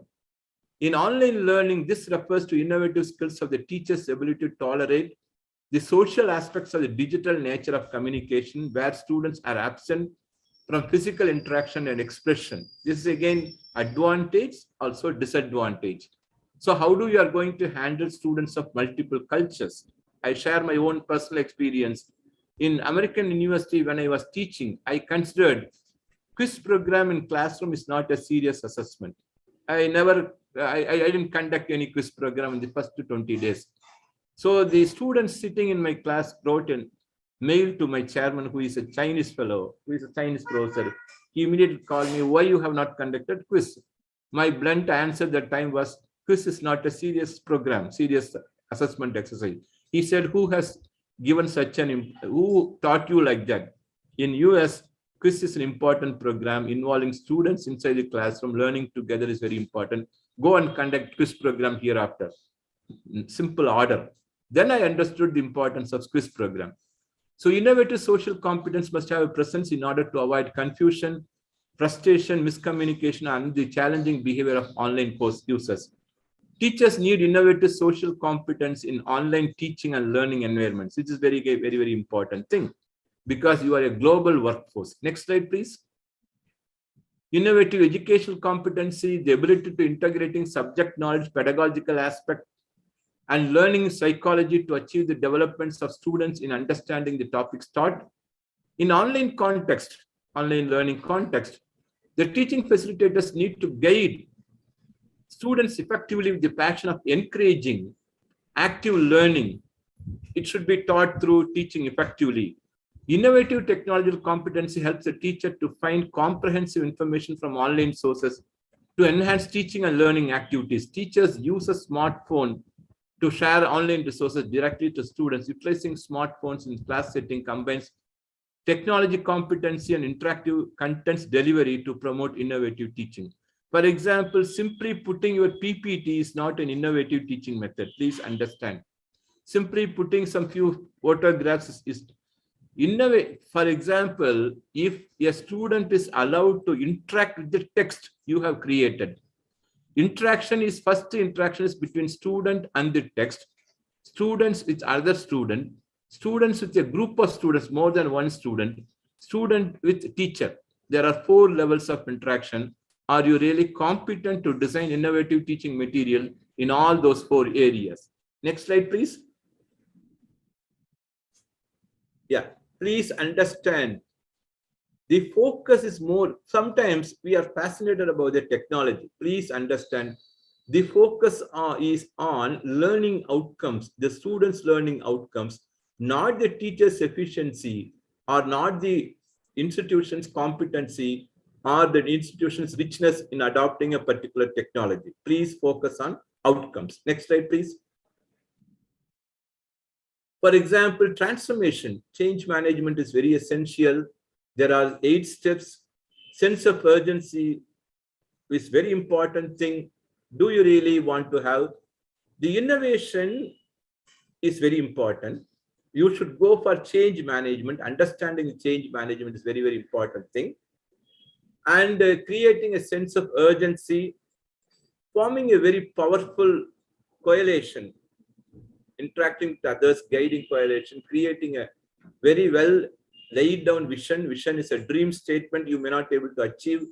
Communicating that vision to every stakeholder, empowering others to act on the vision. The leader should be a guide for everyone. He should follow the vision of the institution. Planning for and creating short-term wins, sense of joy, sense of achievement, sense of oneness, unity, reporting the truth, admitting the failure. Very, very important thing. They're all related to attitudes for change management. You have to institutionalize new approaches. It was discussed even by our previous speaker. Consolidating even small improvements and producing still more change. Planning for and creating short-term wins. For example, quarter theory approaches change as a linear progression, but in reality, they are gradual steps in change management that do not necessarily lend themselves to clear-cut linear process. Sometimes they are cyclical, sometimes they are unpredictable. Therefore, change management requires an awareness how it impacts organizational constituents and processes from multiple perspectives. Friends, when we talk about innovation, teaching, learning, when you talk about innovation in assessment, you have to also understand at the student level, at the teacher level, at the discipline level, at the institution level, at the national level. So you have to have a common theory, common principle behind this innovation. Next slide, please. For example, I have given you a model. For example, if you are going to take data as a source, big data analytics, as a source, data deriving from multiple sources, from the student, from his assignments, from the teachers, his own class notes, his teaching methods. Source of innovative teaching in higher education, the big data approach. This is a new journal has created this model. For example, based on the large amount of data the institution creates from the student level, from the teacher level, from the institution level, you can go for innovative teaching. You can go for 3 areas. One is teaching and learning process. Other one is the social context of teaching learning. The third one is technology and technology context. For example, in the teaching learning process, to what extent the most important aspect of teaching learning, especially teaching, is to what extent you appreciate multiple learning styles and personalize learning process of a particular student based on his motivation and innovation, based on his time available, based on the particular discipline you teach. For example, quantum mechanics, a very, very serious subject. For example, theoretical physics is a very, very serious subject.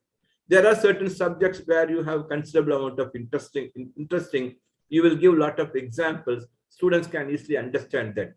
The other one is knowledge is available across, pervasive knowledge. Don't say that knowledge is available. Ultimately, you are a knowledge worker.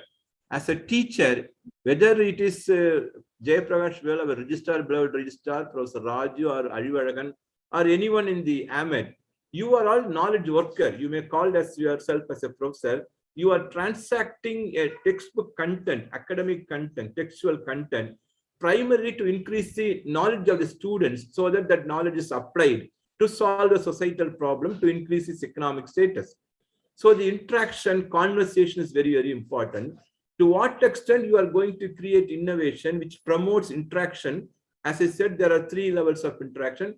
The student's first interaction with the text is also very important. Interaction with the student, one more student to student interaction, students with other group of students, students with the teacher in a specified context is very important. Interaction, conversation is very important. Solving problems, solving cases through online is very important. Technology, understanding the appropriate technology, students' choice, and use appropriate technology for teaching, learning, for assessment, for guiding, for counseling, individually or collectively. The cost of the technology also, you have to keep it in mind. And also the technology availability across the students is also very, very important thing. When you talk about innovation in teaching, learning, there are 3 parameters you can look at innovation. I will also try to discuss the innovation process slightly later. Next slide, please. For example, these are all the basic tenets. I call it as I cannot teach anybody anything. I can only make them to think. The first philosopher, first best teacher in the world, the Greek and Latin world. The art of teaching is art of assisting discovery. It is not transactional textual content. It is not 60 hours of teaching chemistry, 90 hours of teaching biology or cell biology. You can teach a student a lesson for a day, but if you can teach him to learn by creating curiosity, teaching is an act of creating curiosity. Teaching is an act of motivation for self-learning. He will continue the learning process as long as he lives. Your responsibility lies only with creating or only with inculcating curiosity, to learn, to investigate, to examine, to appraise. A desire to learn must be nurtured, not forced. This is also very, very, all our semesters are forceful learning. A teacher's job is to make easier when a student demonstrates a desire to learn, but your students who need a bit of encouragement and support to produce most rewarding results. And the teacher is one who provides a rewarding experience among the students, even that students is a poor, dull-headed. It's very, very important thing. And education breeds, most important thing, education breeds self-confidence is very, very important thing. Education should not provide suspicion. Education should not affect the self-esteem. Unfortunately, in our school education, it happens. Education breeds confidence to learn further, self-learning. Confidence breeds hope. Hope breeds peace. Again, a great philosopher. So these are all the important things. Only based on this kind of fundamental philosophy or understanding about teaching, learning, as I said, teaching is an act of inspiration. Is there any specific tool available for inspiration? It varies from teacher to teacher. Please understand, have some philosophy in teaching, learning before you get into innovation process. Next slide, please. Next, yeah. Learning is a process, as I said earlier, because I have very limited time now. Learning, there are different kinds of theories. The traditional theory is gaining, acquiring facts, skills, and methods. And if you adopt this particular method, naturally drills and practices are given a lot of importance. So the traditional notion of behaviorism. Next slide, please. For example, it's defining innovation is very important thing. The implementation of a new or significantly improved product. For example, innovation in product, innovation in service, innovation in process, innovation in institutional mechanisms. So innovation as the implementation of a new or significantly improved product or a process or a service, a new marketing method, a new organizational method in business practices, workplace organizations, or external relations. All those things apply for higher education also, because higher education is a private paid service. Implementation refers to introduction of a product to the market. Are you going to produce a new online content, move content and give to students, or the actual use of processes, adopting, for example, I would like to adopt a new experiential learning method, or are you going to adopt a new method, new marketing method to promote your content, marketing methods, and organizational methods? You are going to have no brick mortar conditions, classrooms. You will go for completely online college. Adoption of student-centric methods, materials primarily to suit multiple learning styles of the students. So this is a way you can do innovation, teaching, learning. Next slide, please. Innovation, for example, introduction of goods, new products or services that is new, significantly improved with intended users. For example, are you going to introduce a completely new curriculum? For example, in commerce, I said forensic accounting and forensic auditing, international accounting, international auditing standards. In biotechnology, something new, drug discovery, something like that. And the process innovation, new delivery means blended mode of teaching, or understanding the self-learning styles, very multiple learning styles as students. Equipment or software you are using, process innovation. Marketing innovation, how do you are going to, for example, I teach the basic course in economics for 5,000 students at a stretch by using only one teacher. But my platform, learning platform, is dynamic, accommodating all the 5,000 students. Marketing innovation. Are you a niche market college, university?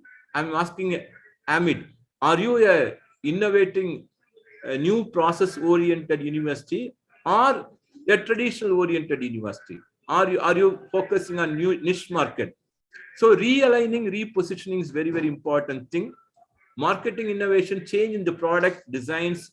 You are giving nano degrees for existing employees, designs, placement, promotion, pricing mechanism. Organizational innovation, new method of business practice, workplace organization. Repositioning and realignment of higher education is very, very important thing. Janani. Next slide, please. Next slide, please. The problem of productivity and efficiency in education is even more striking when education is compared with other public sectors which have realized enormous productivity gains in past decades. The other difficulty is higher education managers, registrars, vice chancellors, and other seniors are always challenged by other sectors. For example, our productivity, our efficiency in higher education is seriously challenged at the international arena. For example, in health service is compared with higher education service. The policymakers at the national level say, let us spend more money on education. Let us spend more money on primary education. Why should we spend on higher education? Because the productivity and the efficiency is less. The problem of productivity and efficiency in education is even more striking in education compared with other public policy sectors which have realized enormous productivity gains in past decades. In sectors like health, technology has been a major driver of increased productivity and efficiency, much improved outcome, even if the cost has also gone up. Many observers wonder why enormous advances in technology not yet led to similar improvements in education. Educational innovations can improve learning outcomes and the quality of the education provision. Is it true? Technology innovation, whether it really increases the learning outcomes, unless the particular individual student is motivated, unless the teacher is a highly inspired teacher. Changes in education system and teaching methods can help customize the education process. New trends in personalized learning rely heavily on new methods of organizing schools and use of ICT. Public organizations, including education institutions funded by the government, are assessed on multiple objectives. You have to understand the reality. Our productivity or our efficiency in higher education system, it is challenged by other service providers because they say our outcomes is not to the tune of amount, to the tune of resources we are using for our higher education. We have to answer this when we think of innovation. This is again a general condition. We cannot draw heavily from the government money for innovation. Next slide, please. Learning theories, I have already discussed. If you follow behaviorism, then innovation means simply drills and practices. Next slide, please. If you talk about constructivism, then naturally knowledge is constructed the teachers bit by bit. You have to provide more time and you have to provide more education experience. Ultimately, the innovation is related to constructivism. Primarily, you have to have more time, more resources, more teachers. Innovation, if you believe in constructivism, then naturally more resources are required, more different kind of technologies required. Next slide, please. Participation, innovation participation is also a very, very important thing. We learn from observing others as well as from the model. It's again takes long time. You need to have a different kind of a technology, different kind of a very high-end technology for innovation participation. Janani, be quiet. Next slide, please. For example, they talk about learning can only be facilitated. Please understand, when you go for innovation, learning can only be facilitated. The personal motivational learner is very important. We cannot teach another person directly. Learners become more rigid under certain threat. It means you have to provide a lot of opportunities for the learners. Your innovation should be free from threat. So it means very rigorous assessment should be there only at the end. And significant learning occurs in an environment where threat to the learners is reduced to minimum. Learning mostly to occur and to last when it is self-initiated. So learning theories dictates teaching methods, decide behaviors of teachers and students, learning contents, classroom interaction, peer group interaction, innovation. Please understand your philosophy, your understanding, your values, and your theories. And I personally believe that learning theories related to social constructivism, learning theories related to innovation, we can adopt. It takes long time. It takes interactive technology. It demands interactive technology. It appreciates individual learning styles. So you have to really go for self-assessment, promote for self-learning. Next slide, please. Open source education is very, very important thing. This is also one kind of innovation. It means types of open educational resources include full courses, course materials, modules, learning objects, reusable learning object. A small bit of information is called learning object. Open textbooks, openly licensed videos, textbooks. Materials, softwares are called open sources. For every institution, you should really commit to create open educational resources for common good. Next slide, please.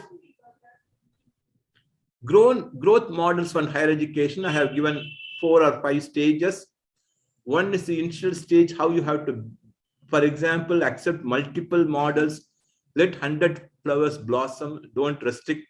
Let them all come out at the individual teacher level. Let them come out with innovation growth model. Then you can identify the right kind of an innovation for your own institution.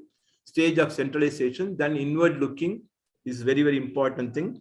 Finally, you can go for organization and at the sector level. Next level. Next slide, please. Next slide, please. Virtual reality and gaming is very, very important thing. And this is an innovation area we have to focus primarily in engineering areas, in science areas, in drug discovery areas. You can adopt virtual reality and gaming in marketing areas, in teaching finance. You can really go for virtual reality and gaming. Next slide, please. And as I said, there are different learning styles. I repeatedly asked. Please understand only for the purpose of learning, understanding, we have given varieties of models, but in actual reality, students will use more than one learning style to understand a particular concept. Please, it is not independent, discrete component, discrete independent components. Students can combine more than one learning styles. Your content can use more than one or two styles. Next slide, please. Learning, I have already said many things. And the most important thing is need to change pedagogy from fact-based traditional lecturing method to interactive teaching. The text should play the role of the teacher, interactive content, ask relevant questions. When I say questioning, challenging students through our textual materials is very, very important thing. You have to really go for engaging learning at the individual level and group level, challenging the students' assumption, provide more authentic and real-time based and satisfying students at every point of time. Learning is better retention of learning outcomes. If they are available, retention of learning outcomes, retention will be there. Next slide, please. Yeah, theory of multiple intelligence. Please understand this also very, very important thing when you go for innovation. Next slide, please. There are all multiple levels of intelligence. Adopt more than one intelligence methods to design innovative methods when you design contents or assessment. Next slide, please. This is again one new area. Automated methods of eye tracking and facial recognizing your expressions, body expressions is a very important thing. Now materials are available. One material I have personally seen. Typical cognitive aspects of learning include whether the students have answered a question, how they explain their answer. Non-cognitive aspects including whether a student is frustrated, confused, or distracted. This is also now readily available. Probably for the online content, these are all the new methods we can really adopt. Next slide, please. Next slide, please. Yeah, the best teachers are those who show where to look, but they should not say, don't tell them, they don't tell you what to see. So your own discovery method of learning is very important. Next slide, please.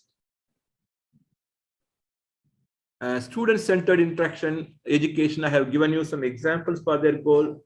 For example, flexibility of timing, flexibility of curriculum, flexibility of multiple learning styles are primarily important for student-centered education. Please try at the university level at least one or two courses by adopting student-centered education so that you are getting into innovation. Next slide, please. Assessment is also a very, very important thing. There are a lot of questions you have to answer. Professor Jayaprakash, sir, can I take another 5 minutes more? Sir? Please, sir. Please, sir. Please go ahead, sir. Yeah. For example, assessment is an important question. Normally, we say assessment for learning, assessment of learning, assessment as learning. This is the theory behind that. And especially at the university level and the autonomous college level, we have to raise a lot of basic questions. We should not adopt very crude method. Futuristic questions you have to raise, and the students, the controller of examination, the teachers, the leadership to answer all those questions. I have given you some list of questions. Next slide, please. Next slide, please.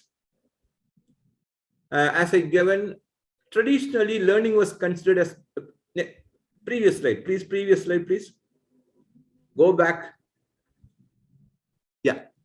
Friends, earlier we considered learning as a kind of a drill-based, exercise-based activity.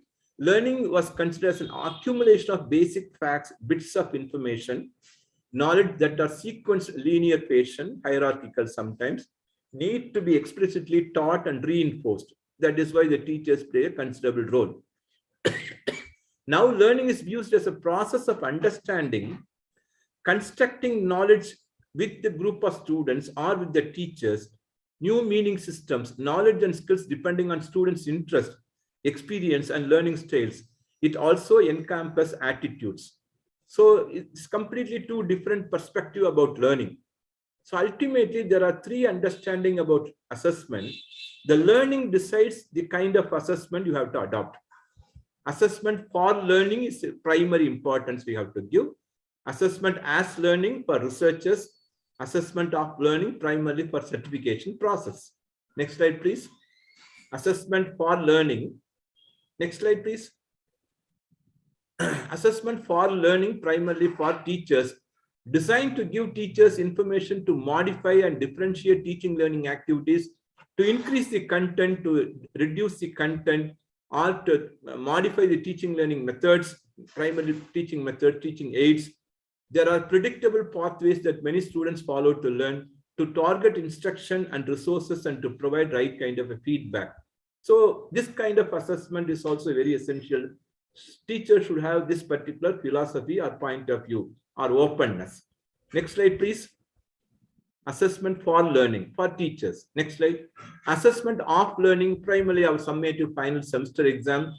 Process to confirm what students know and can do, demonstrate whether they have achieved the curriculum expectations. If they want to enhance learning for all students, the role of assessment for learning and assessment as learning take importance than assessment of learning. Summative learning should not be given due importance. The assessment should be based on every day.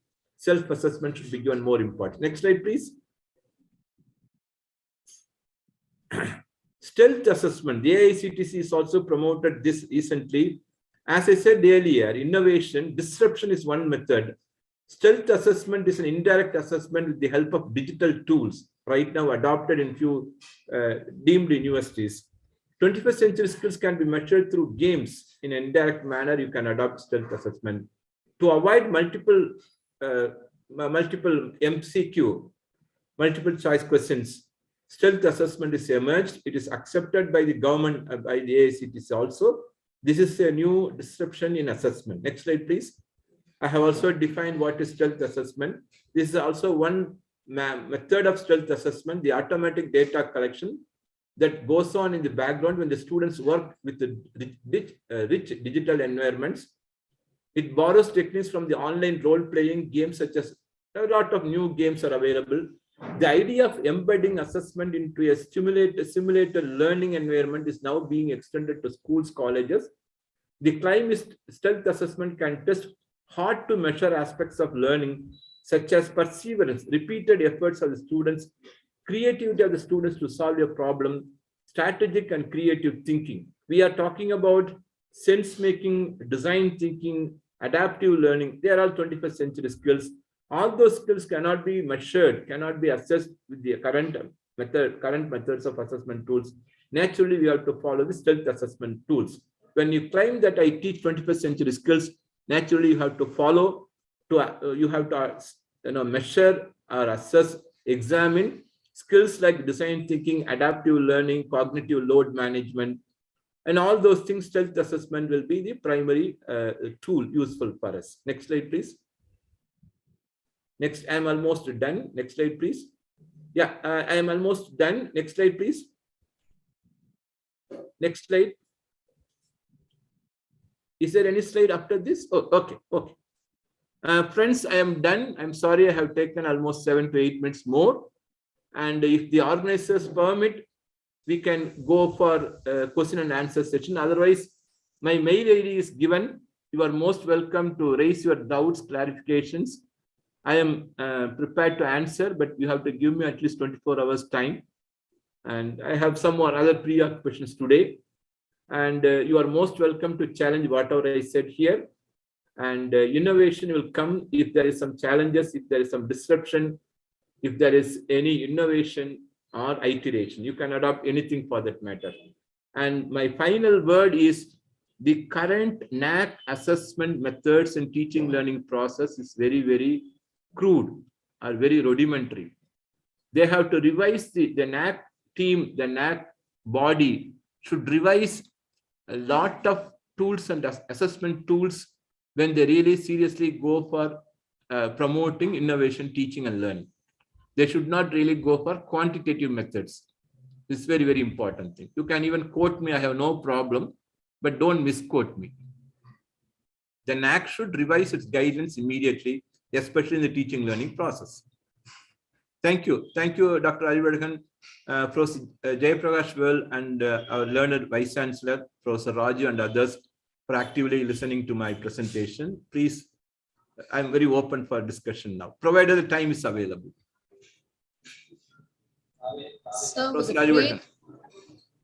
thank you, sir. Professor, With a great- this meeting is, I think the audience cannot ask questions now. I think we can request audience if there are any questions, they can post in the question and answer session and we can answer, sir. Thank you. Thank you. Thank you, Professor Jayaprakash Well. Yes, Thank sir. you, Professor Arivadan, the coordinator, my other colleagues, MSP Raju, and few all the teachers from the AMID and those who are invited from other institutions. Thank you, sir. Thank you, sir. Thank you very much, sir. Thank you, sir. I sign off now. Thank you very much, sir. With a great sense of gratitude, we say this word of thank you to you, sir. It was a really involved, committed, and a commendable elucidation from your part. And it really made us think when you said that disagreement is a sign of development. And also when you questioned the authenticity of the virtual data that's available.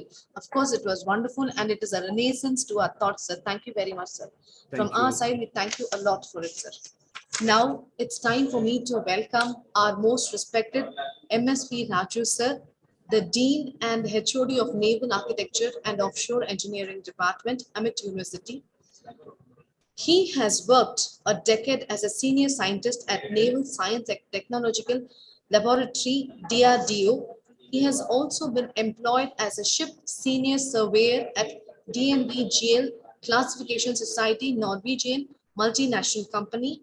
He has been an assiduous part of ship superintendent at Selendia Shipping Company at Mumbai. He has visited close to 15 different countries for the purpose of hydrodynamics studies and ship surveys. His areas of expertise are ship hydrodynamics, ship construction, and ship inspection.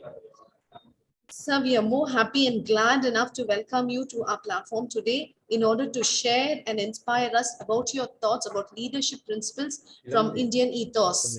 Welcome you, sir.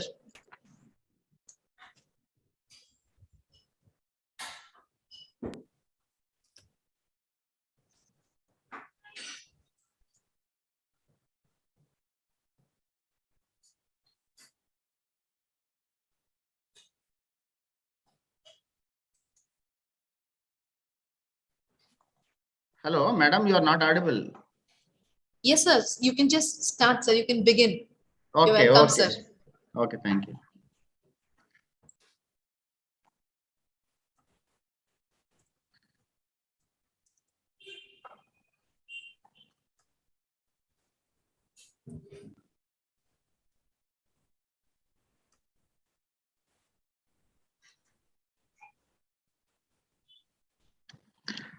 My slides are slide is visible, madam. No, Professor Raju. Sir, your entire screen is visible to us, sir. That is leadership principles from Indian ethos. That slide is visible. No, sir. No. Your slide is not visible, but your window, the file, the presentation file is visible to us. Okay, Not but this for slide, me, not this slide. okay. Just 1 second. Yes. Now it is visible. No, Yes, yes, yes. Yes, sir. It is. Yes, visible, sir. thank you. Good morning, one and all. My today's presentation is on leadership principles from Indian ethos. Okay, first, all of you, namaste to all. there is a meaning for this. Namaste means the soul within me salutes the soul within you all. That means we are all similar and same at the core, right?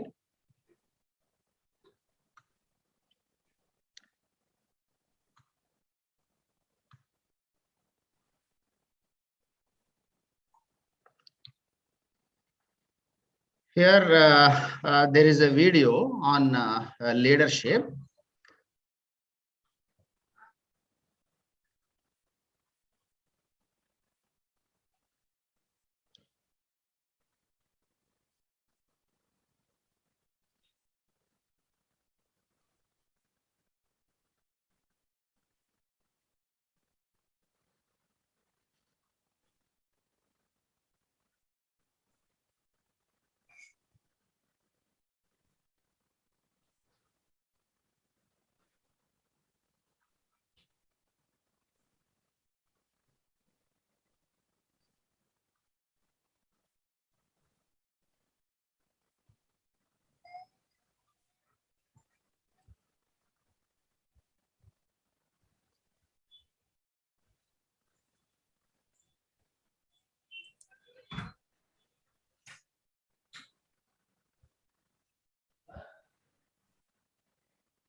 I think Maria Madam, I think video was visible. Yes, You sir. could see Yes, sir. that? It was perfectly visible, and now it's over, sir.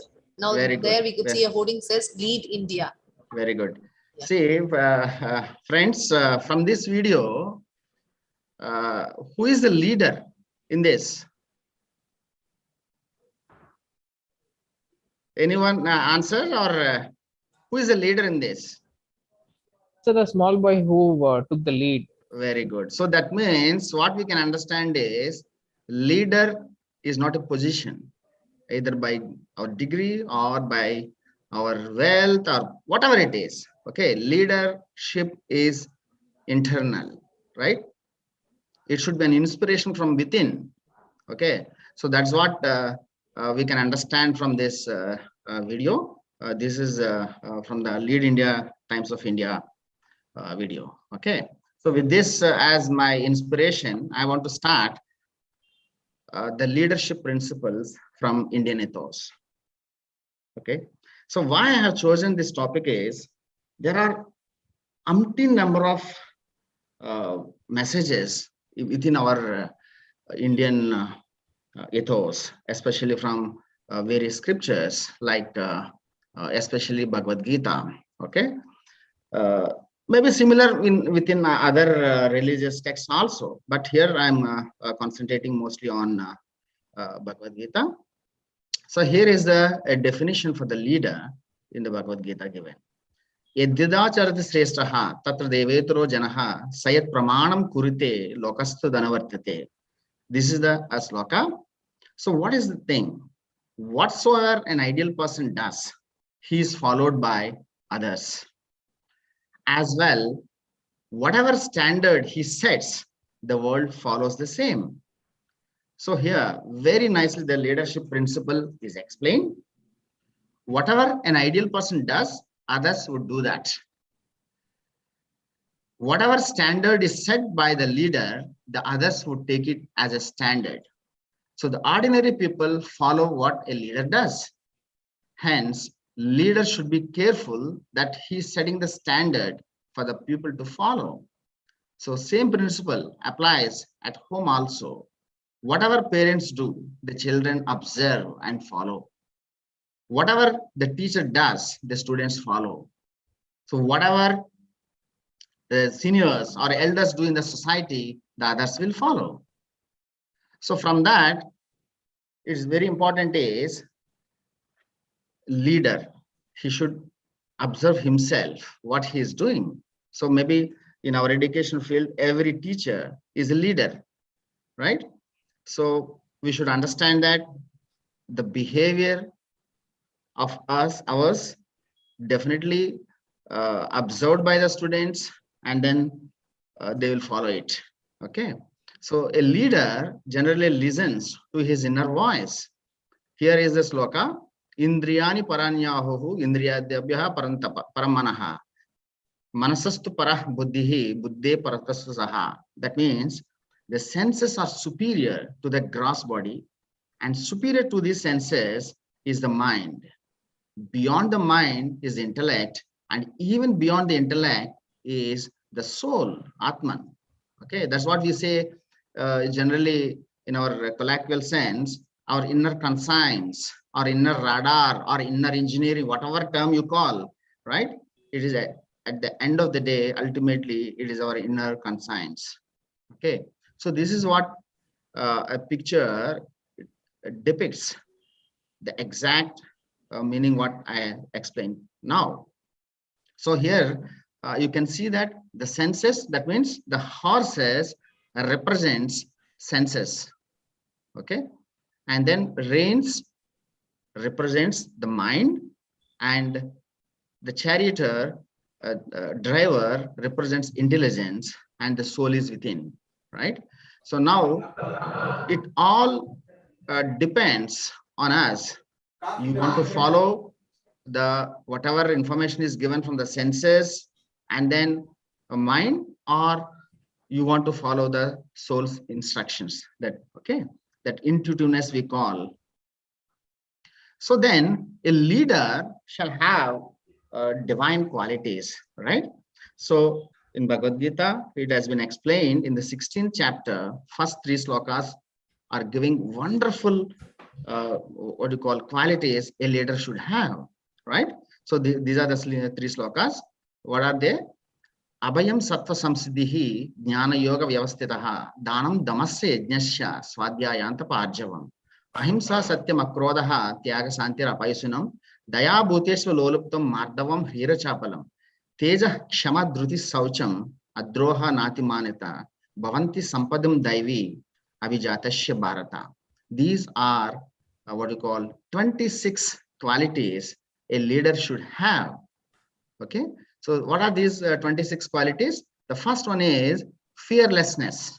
Fearlessness, then purity of mind, steadfastness in the spiritual knowledge, charity, control of the senses, performance of sacrifice and study of the sacred books, austerity and straightforwardness, non-violence, truthfulness, absence of anger, renunciation, peacefulness, restraint from fault finding, compassion towards all living beings, and absence of covetousness, gentleness, modesty, and lack of fickleness, vigor, forgiveness, fortitude, cleanliness, and bearing enmity toward none, and absence of vanity. So these are the 26 principles given for the leader, not only leader, for any person, right? These are the 26 qualities. If one has, it definitely it will be a divine person, basically.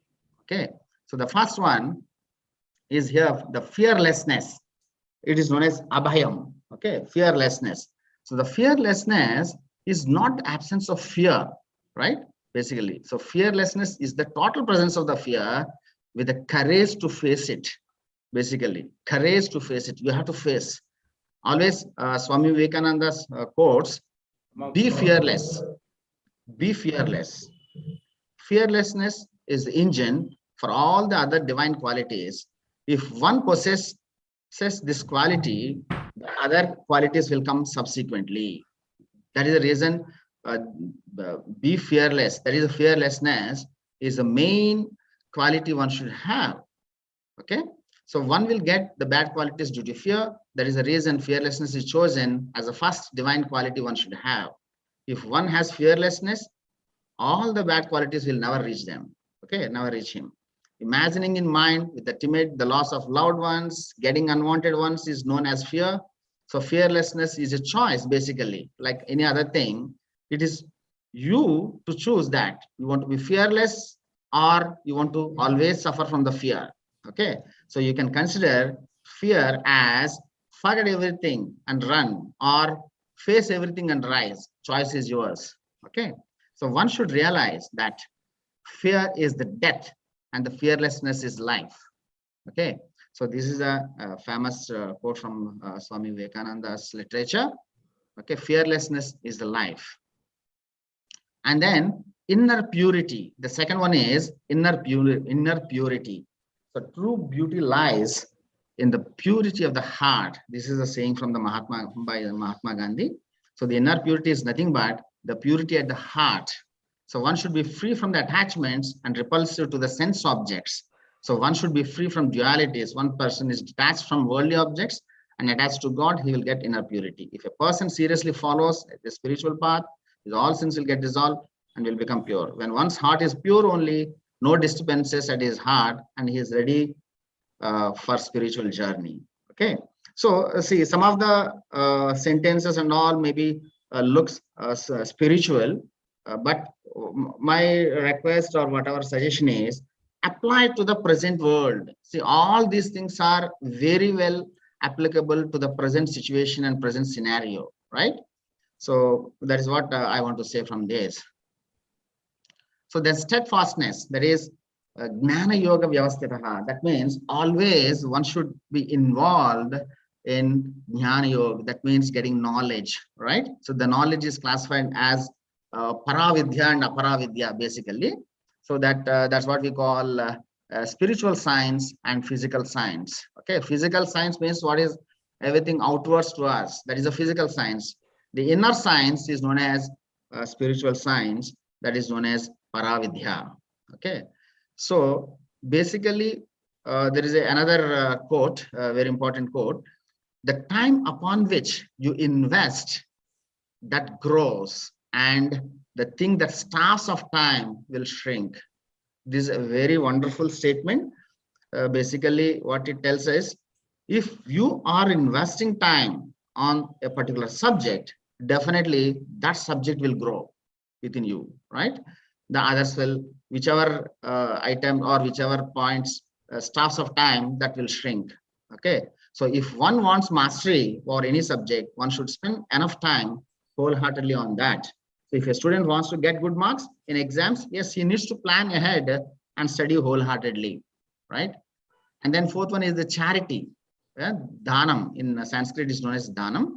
Okay, charity is very, very important, not only in our Indian culture or in Hinduism, in all the religions. This is the top, one of the important quality one should have.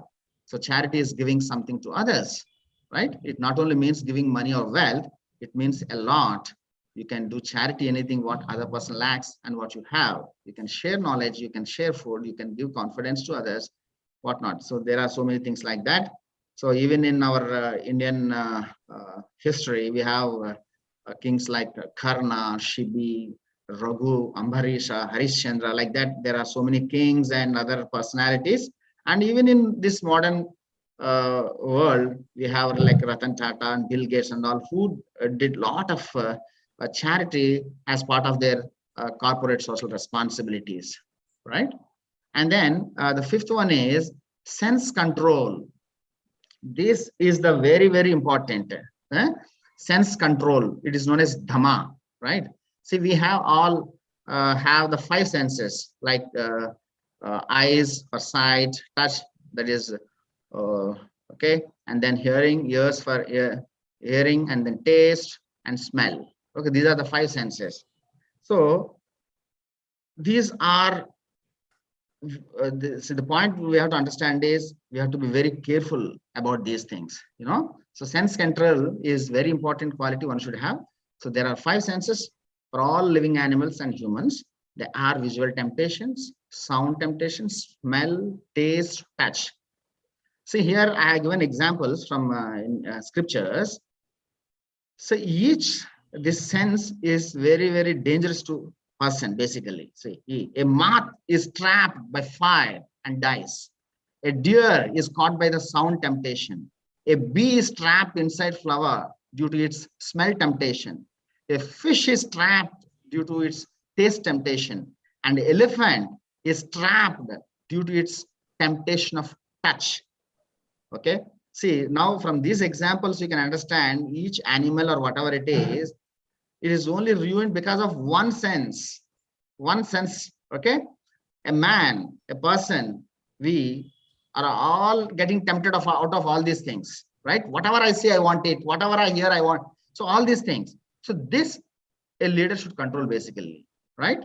So all of these are trapped due to one sense temptation. Then imagine a man's situation that he is tempting for all these temptations. Hence, sense control is very important for a person who is striving for spiritual progress, for any other thing. Okay. So here, as far as the sense control is concerned, these are the beautiful 2 shlokas given in Bhagavad Gita. These are like this. Dhyayate vishayan pumshaha sangaste shupajayate sangha sanjayate kamaha kamat krodho bijayate krodhat bhavati sammohaha sammoha smruti vibramaha smruti bramsat buddhinashat buddhinashat pranashyati. See how beautifully they have explained here a ruin of a person if he is having lack of sense control, right? So wherever your eyes, your senses are going, if you're concentrating on that, you will get desire out of it. Suppose if a person always observing a bench car is going in front of him, if he's concentrating, that means if his mind is on that, then what happens? He will get a desire. I want that bench car. Okay. So if that desire is not fulfilled, what happens? He will get krodha, right? Once, because of the krodha, what happens? He gets deluded. Delusion comes. And because of delusion, what happens? His intellect will not work properly. Because intellect is not working, he will get ruined. This is a wonderful sequence given in Bhagavad Gita. Okay. And the 6th one is religious rites, yajna. Yajna is defined as a collective work done by a group of people who are all like-minded for a common purpose, right?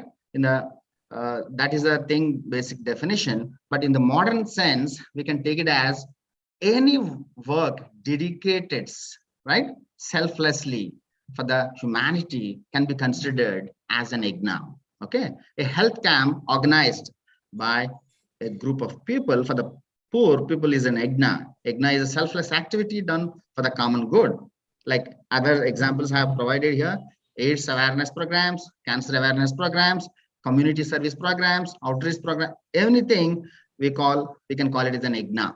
Okay. So there is another sloka from regarding this. Annat bhavanti bhutani pajanya dhanna sambhavaha yajnat bhavati pajnyo yajna karma samudbhavaha. Okay, this is what important thing. Like all living beings subsist on food, and food is produced by rains, and rains come from the performance of sacrifice, and sacrifice is produced by the performance of prescribed duties. Right, that is the thing. And karma brahmodbhavam vidhi brahmakshara samudbhavam tasmat sarvagatam brahman nityam yajne pratishthitam. That means the duties for human beings are described in the scriptures, and the scriptures are manifested by Bhagavan himself. Therefore, all pervading Bhagavan is eternally present in acts of sacrifice. And then the 7th one is very important, the study of scriptures, right? For the spiritual science, spiritually one wants to grow, he has to concentrate on our scriptures. Or materialistically, if somebody wants to grow, yes, he has to spend some time on his physical science. Suppose example, like I'm related to the shipbuilding, ship design. Then if I want to master it, definitely I have to spend time on swadhyaya. That means the study of that scriptures. That means for me, scripture is my naval architecture books. Same way for others also, their respective subjects. Okay.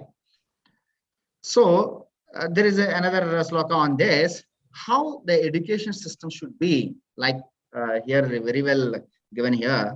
Tadvidhi pranipatena pariprashnena sevaya upadekshantite jnanam jnana tattvadarshinaha. That means they learn the truth by approaching a spiritual master, right? Same thing here I will tell, is a student, right, should approach the teacher, okay, guru, right? Inquire from him with a reverence and render service unto him. Basically here, there are two important things. One is pranipatena and another is pariprashnena. Pranipatena means the student should trust the guru, right? Fully surrender to the guru, not like what he knows or something like that. Until unless that surrendering is there by the student, he will not understand, okay? He will not be able to get it. And then pariprashnena, that means asking the right questions at the right time is also very important. Pariprashnena, this is what lacking, I feel, in the present education system. People are not asking questions. So that is what another thing, pariprashnena. Then what happens? Then the guru knows what to tell and when to tell to the student. At the right time only he will give the knowledge. Okay, that is what saying from this. And then other things are like austerity, that is self-discipline is one of the very important for the leader. So you can observe in official meetings, different people come at different times. So this would not serve the purpose of meeting, right? So once a meeting is scheduled at a particular time means, yes, everyone should attend the meeting by that time. Being punctual is the self-discipline. So like that, we can put it, right? Same thing I have explained as far as the student part is concerned. And then ninth one is straightforwardness, arjavam. That is Sanskrit, we call it as arjavam. That means straightforwardness, right? What is straightforwardness? It is walk the talk, right? The phrase is very important, walk the talk. That means do whatever you say and say whatever you do. There should be an integrity, right? So same principle I quoted here, international standard for quality, also following, write what you do and do what you write. Okay, that's what ISO stands for basically. So in the society generally, we always respect people who are straightforward, right? So that is what thing. And the 10th one, and very, very important quality, and we all know very well Mahatma Gandhi, right? Ahimsa. Ahimsa is one of the very, very important. Ahimsa is not harming anybody intently. If one practice Ahimsa principle, he will achieve peace in life. Okay, Ahimsa means not only restraining oneself for not doing harm physically to anybody, but also through words and mind also. That is also very important. Okay, so we have so many quotes like Ahimso Paramo Dharmaha. Okay, so out of all dharma, Ahimsa is the prime one, right? And then we know other recent examples like Gandhi followed non-violence principle to get independence to India. He suffered a lot and took a lot of pains, but he never harmed anyone. At last, due to non-violence, he achieved independence, and he became inspiration to many world leaders like Nelson Mandela and all. Okay, and the 11th one is integrity, satyam, right? Truth. Basically, integrity is conforming deeds to words, and honesty is conforming words to deeds. Okay, speak the truth. This is very important. Like we have other quotes from Upanishads and all, like Satyam Vada Dharmam Chara. That means speak truth and follow the dharma, right?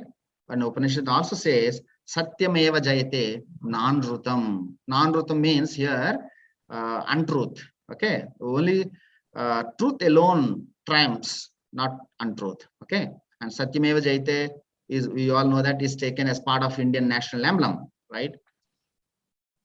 And all other examples I quoted here. And 12th one is angerlessness, akrodaha. This is very important. We should not get anger. Basically, many people do not know that if I get anger, my health only will be spoiled, not other ones. This is a very important point. Okay, but still, even we know this principle, sometimes we miss it. That is a different thing. Okay, so anger is the cause for one's self-destruction and the society at large, right? So angerlessness gives peace to us. Okay, the root cause of anger is the desire. I told already, if the desire is not fulfilled, people will get angry. Okay, so that we have to understand. And sacrifice, another thing is that is the tyaga. Sacrifice or renunciation is living something for a higher purpose. Okay, I'll explain other examples. And then the 14th one is the peacefulness, that is in Shanti. Generally, many people know it or not, I don't know. We say generally any Shanti mantra when we read, we say 3 times Shanti, Shanti, Shanti Hi. So there is a meaning for that. That is like Adi Daivik, Adi Bhautik, and Adhyatmik. These are the 3 tapas one should come out of this. So they are mentioned here, right? Adi Daivik, Adi Bhautik, and Adhyatmik. And this is another sloka from Bhagavad Gita. Bhaktharam yajnatapasam sarvaloke maheshwaram suhridam sarvabhutanam jnatvamam santimrichite. So whoever knows that I'm only there in everybody's souls, then he gets peace basically. Then he will not get any hatred or jealousy because he realizes that everyone is same, right?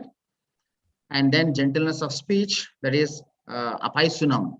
Apaisunam means, so paisunam means exposing others' fault is known as paisunam. And non-exposing others' fault is apaisunam, right? So apaisunam is known as a very important thing, is very important, is a communication skill. And compassion, daya, compassion. So the urge to relieve others, other beings suffering is known as compassion. Empathetic understanding others' pains is compassion. Okay, understanding others is very important. And then non-covetous. Non-covetous means aloluptam. Loluptam means you want everything, like covetousness. The feeling of getting whatever you see is known as covetousness, and lack of covetousness is known as non-covetousness. Okay, so we should not be greedy. Basically, that is what this one. Okay, I have mentioned a lot of examples here, like banks and all. See, many people will call banks fellows, right? Sir, we will give you a bank loan, right? Immediately, 5 lakhs will come within 5 minutes into your account. Then when you get tempted, who has to bear that?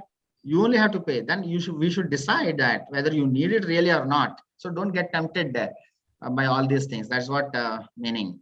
Okay, so non-covetousness. And then 18th one is gentleness, mardavam. That is known as mardavam. So gentleness is talking or behaving with others softly. This is very important. Whomever, see, morning lectures also, when you watch, we can see that, right? As one grows in life, as you're climbing right in your positions and all, this is very, very important. The softness is very important. How we interact with the people is very important. How you talk to the people is very important, right? So as Sir told, wish them, whomever you see in the morning. So wish them, nothing wrong in that. So that you will be happy and others also will be happy. Okay.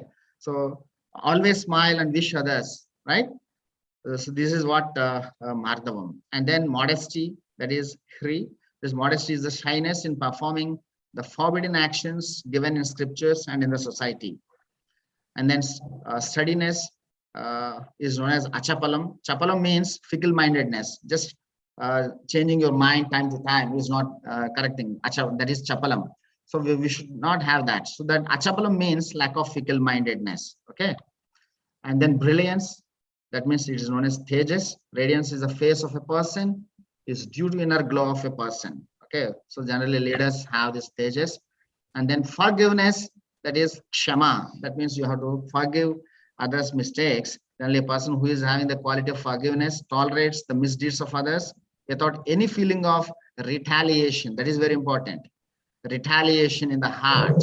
Okay, so a person who cannot forgive others' mistakes will suffer more than actual person who committed mistake.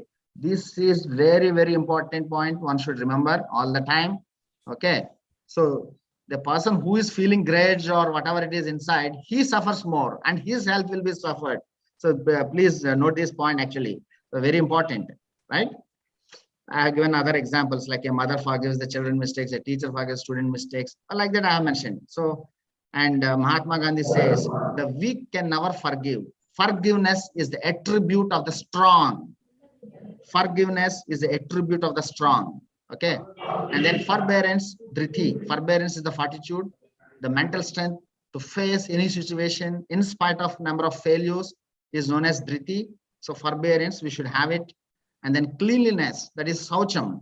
Okay, cleanliness is not only physical, but also mental. Please understand this. You have to have the good thinking, good thoughts, all those things. Okay, clean. Don't think that cleanliness means only outside appearance, having nice dress and all those things, and having inside all bad thoughts and all. Okay, so cleanliness is not only physical, but also mental.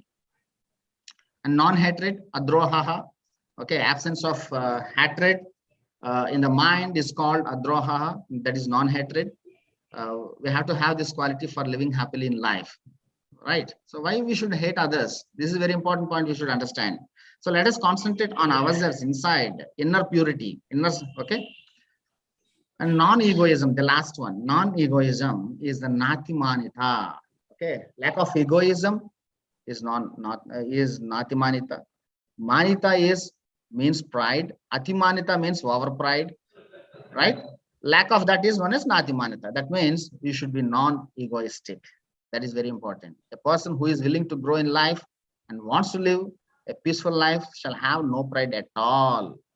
Okay, all problems in life arise due to ego. If we are egoless, all problems are solved automatically. So these are the 26 divine qualities. Okay, dhaivi gunas. These are known as dhaivi gunas. 26 qualities have been explained. A leader, if he has these qualities, definitely he will become a good leader. And then I'm coming to the last now, how a leader excel at work, the excellence at work. Okay, so there are three important slokas here. I think many of you are familiar also, like karmanya vadikaraste mafalesu kadachina ma karma phala hetur buhu mate sangostva karmani. So very beautiful principle. I consider all these last three slides are very important.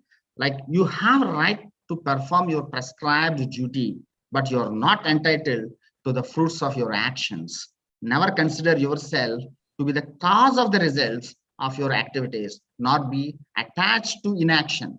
A lot of meaning is there in this. On this point itself, we can talk hours also. Basically, as a human being, we have only the right to do the work, right? Because the result is not in our hand. So the result depends on so many things, right? Adrushya, that's what we call in colloquial language also we'll say adrustam. Adrustam means what? Non-seen. There are non-seen things, okay? So it depends on many other things. So that is the reason, don't get attached to the results, right? And don't be the cause for the results also. Don't say that if something happens, this is because of me only. If something fails, no, it's not because of me, somebody. So don't get attached to these things also, right? And that doesn't mean that you should not engaged in any work also. You should always be in action. You should do your work, that's all. Okay. And then yogastha kur karmani sangam tyaktva dhanamjaya siddha asiddva samo bhutva samatvam yoga vachyate. This is another important sloka. That means be steadfast in the performance of your duty. Yes, your duty. And then abandoning attachment to success and failure, right? And such equanimity is called yoga. Okay, so this is the definition of yoga as far as the Bhagavad Gita is concerned. Okay, now and outside we are saying yoga means that exercises and all those things, that is different thing, right? But as far as the Bhagavad Gita is concerned, yoga is defined as equanimity is called yoga. Okay, so don't bother about success and failure, right? Don't get attached to that, then everything will be all right. And buddhi to jahatiha ube shukrite duskrite tasmat yoga yudyasva yoga karmasu kausalam. This is the final definition of the excellence at work. Yogaha karmasu kausalam. That means excellence at work is known as yoga.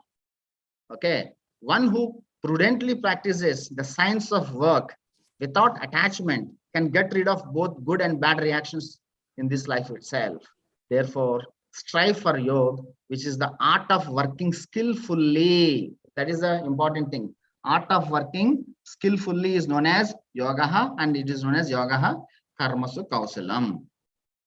So these are the three important things I want to give from this Indian ethos. What are these? Yogastha kurukarmani. Whatever work you do it fully dedicatedly, full wholeheartedly. You put your heart and soul.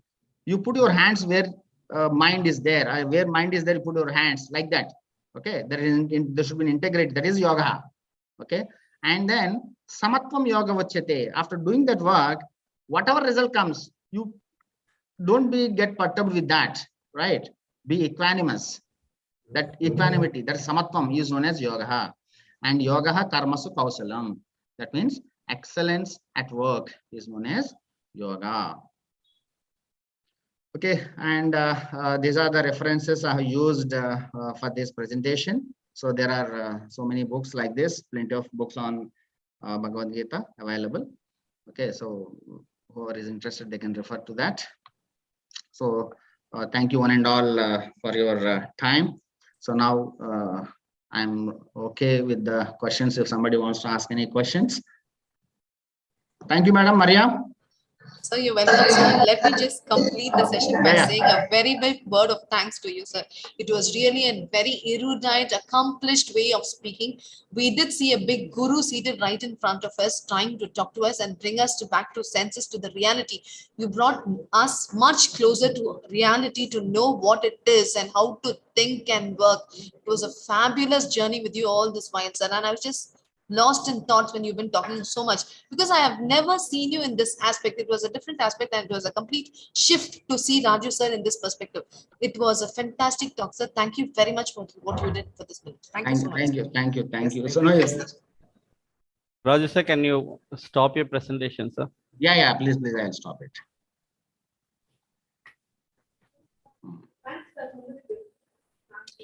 I stopped, sir.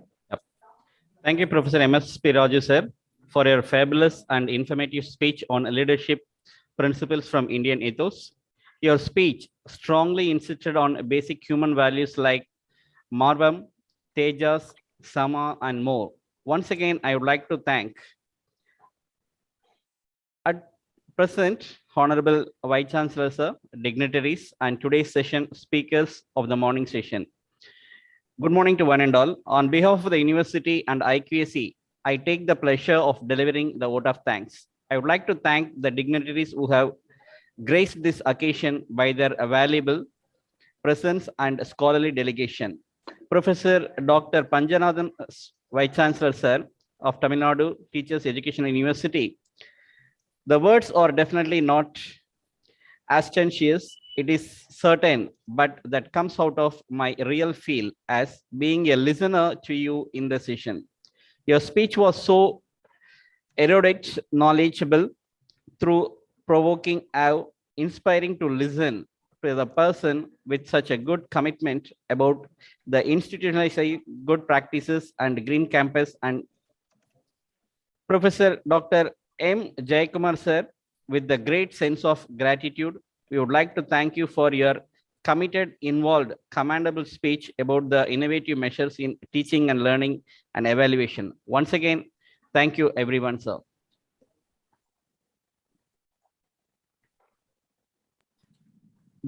Thank you everyone. The valedictory function and the paper presentation session runs parallelly at 2 p.m. and everyone please join at 2 p.m. Thank you very much. Thank you, sir.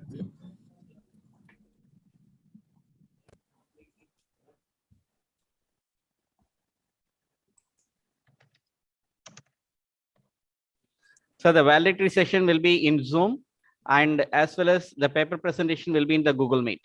Thank you.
Hello, madam.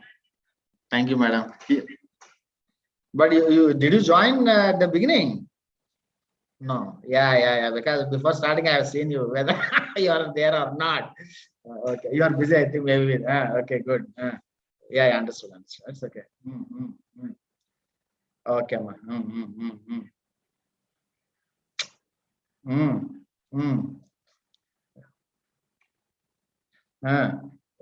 Good.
Good afternoon, sir.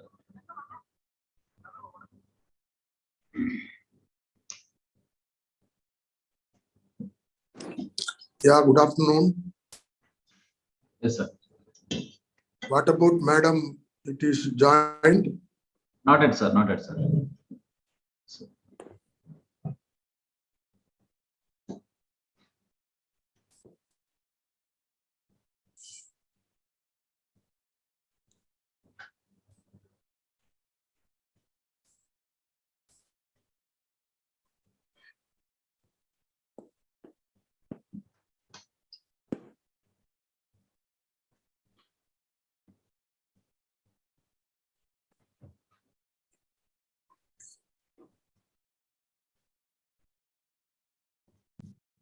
Sir உங்க Sushma madam ஞாபகப்படுத்துறீங்களா?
Yeah.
Hello.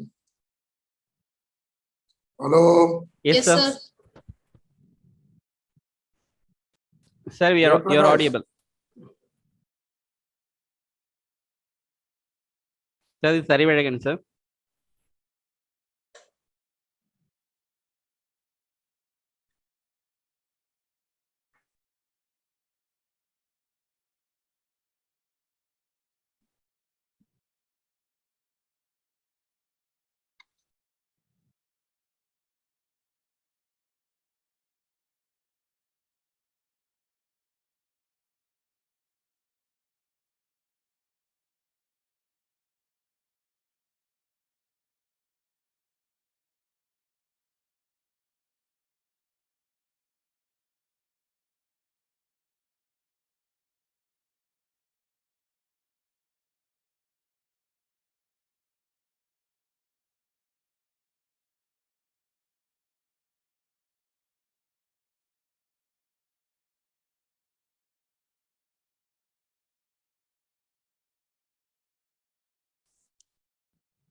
Yes, come in.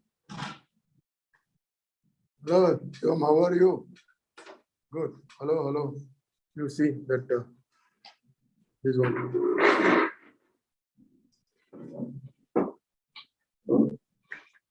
But in the morning, I used to eat without that, it went on well. Okay, so that was with Wi-Fi, but we are now connecting with you the Okay. main networks, so that it will, there will be no issue during the meetings. Okay.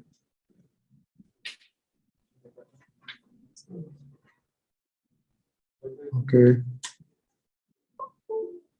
No, still internet didn't come. Now it has come, I believe. Oh, no internet access. Yeah, It's over. it's okay. Yes. It opens on site. Okay, just to open the mail and okay. Open the mail and go to 1 minute national conference. Yeah, click it and 1 minute join. Scroll it. Is it the same or please click this URL to join? Yeah, click it. Okay. See, I want to meet all the. I want to have a staff meeting. Okay, sir. So today itself, sir? No. Just to you come. But when I asked in the schedule, it's not given. Schedule, I asked purposefully.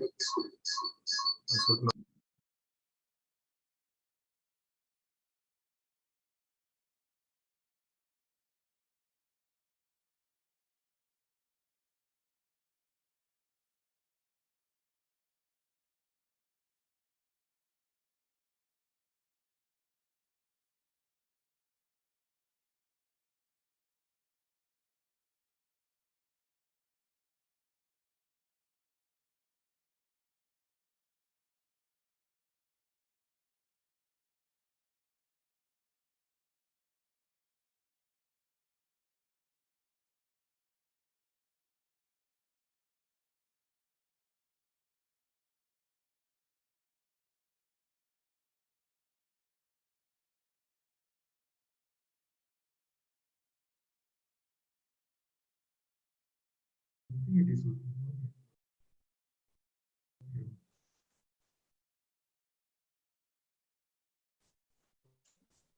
Good afternoon. Namaskar. Yeah, namaskar.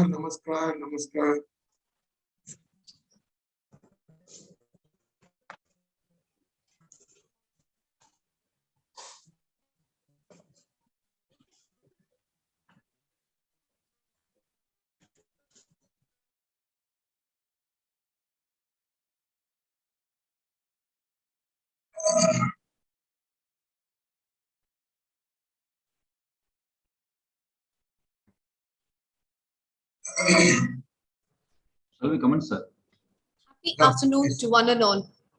On behalf of the Academy of Maritime Education deemed to be university, I welcome you all for the National Assessment and Accreditation Council sponsored by NAC, National Virtual Conference on Institutionalization of Quality Assurance Strategies by IQAC in Higher Education Institution, Squash 2022.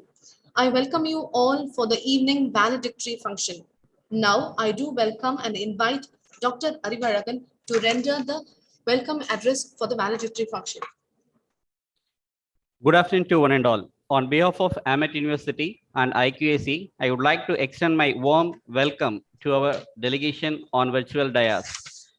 Revered Colonel Dr. G. Tiruvasagam, Vice Chancellor Sir, Amet University, respected Registrar, Most Honorable and Commendable Dr. Shushma Yadav, Executive Committee Member UGC, and respective Professor Dr. J. Rangamani, Amet Business School, respected head of the department, and participants. I welcome you all for the August to the valedictory function this evening. Thank you.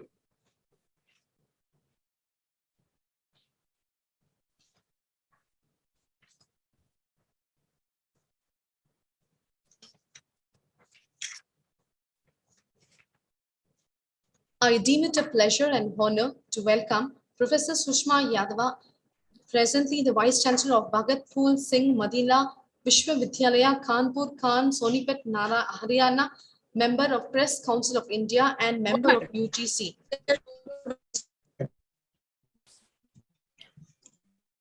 Former Vice Chancellor. Now I request our Honorable Vice Chancellor to give the presidential address. Okay.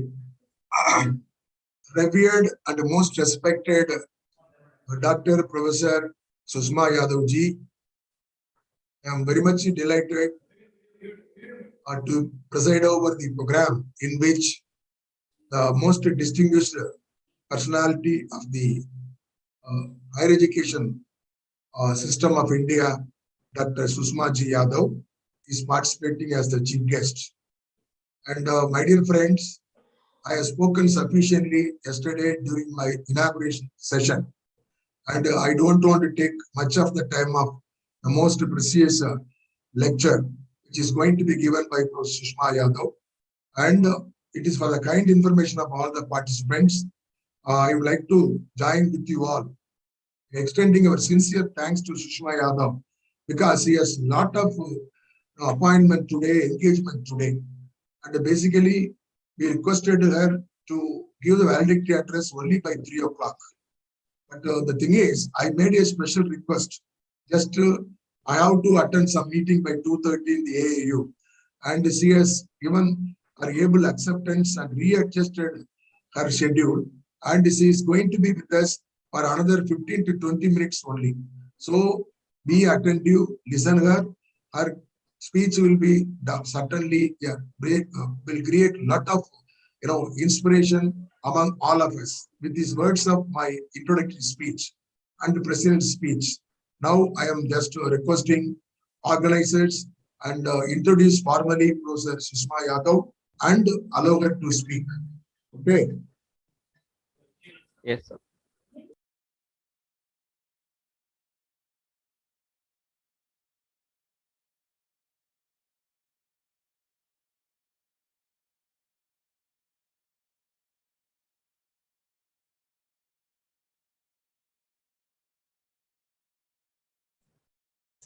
I find it a pleasure to greet our most revered Professor Dr. Sushma Yadav, the former Vice Chancellor of Bhagat Phool Singh Mahila Vishwavidyalaya, Kanpur, Khan, Sonipat, Haryana, Member of Press Council of India and Member of UGC.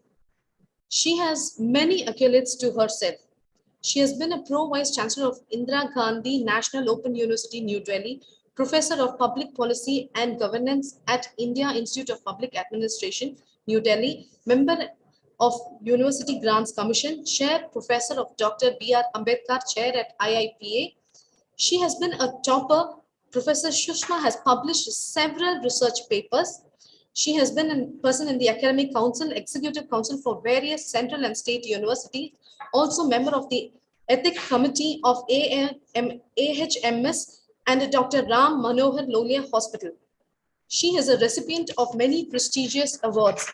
The number of awards that she has received are Rai Bahadur Gauri Shankar Memorial Medal, Maharishi Karp Memorial Prize, National IFJA Kasturi Award, GF Shishwat Purashkar, First Public Balijan Ratna Saman, Mahatma Jyotibiya Kanant Jyoti Savitriya Phule Award, Women Leader Award, Delhi Ratna Samam Award, Women of the Year Award, Pride of National Excellence Award in 2019.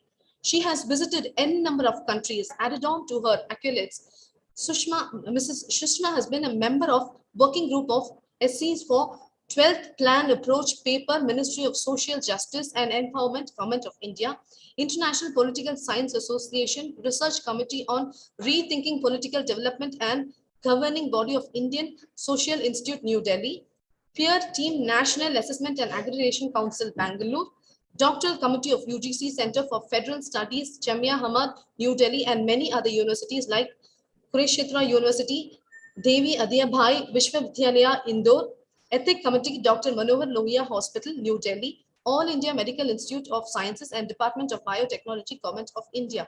She added on to her, she has been a member of the Executive Council of Indian Institute of Public Administration, New Delhi, Maharishi Dayananda University, Rohtak, Central University, Punjab, Professor Rajendra Singh University, Pariagra. This speaks volumes about the person and her extensive attitude as a person. She is one person who has done so many things, and this illustrates her great life and her way of achieving things in life. Now I do welcome Sushma Yadav to render our welcome address to us.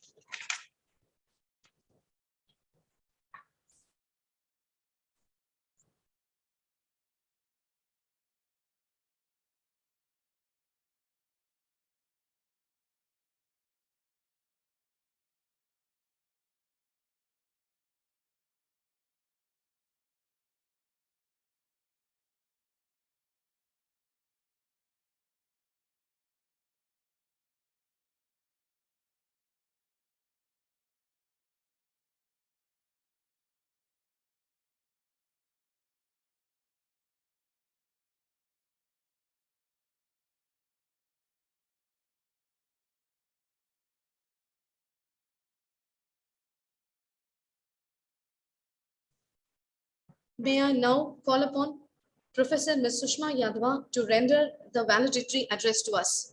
Madam.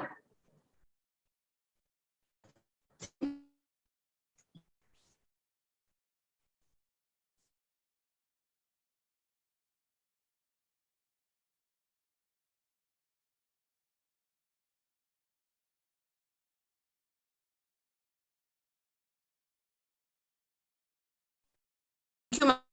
Can you hear me? Yes, ma'am, you're loud and clear to us. Can you hear me? Yes, ma'am, you're loud and clear to all of us. Thank you so much. Welcome. Thank you very much. Please bear with me if it gets disconnected in between, but I'm happy, very, very happy to be part of this valedictory session. The chief patrons of the National Conference, Dr. Ramachandran, Chancellor Amit, Dr. Rajesh Ramachandran, Amit, my dear league and brother, Colonel Dr. G. Thiruvasagam, Honorable Vice Chancellor of AMET, the organizing committee members, Dr. M. Jayaprakash, the registrar in charge of AMET, and Dr. Thiruvasagam.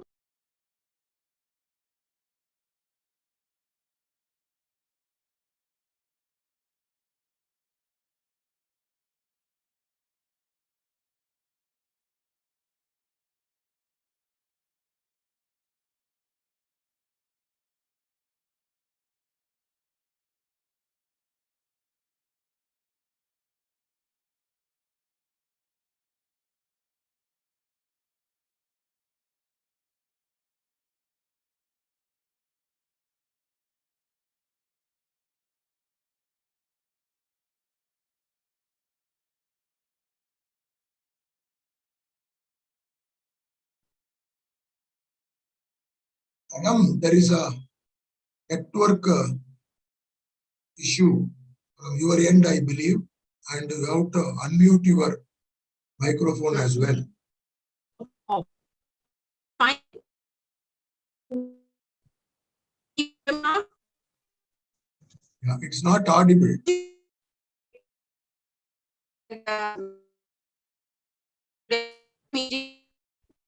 Yeah, there is some network.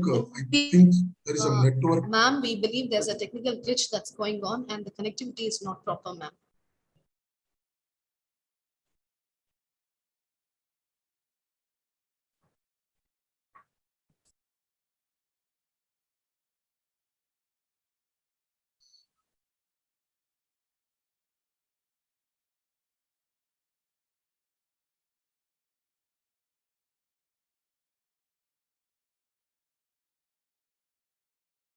We try as far. Otherwise, Professor Tirupasakam, you will take my place. Yeah. I'm very sorry, but I compliment you and your leadership and the MH University for this annual conference on a subject which is very important, a theme which is very important, institutionalization of quality assurance strategies in higher education institutions. I'm very sure all the participants who have gone through this national conference we are much more aware about our university and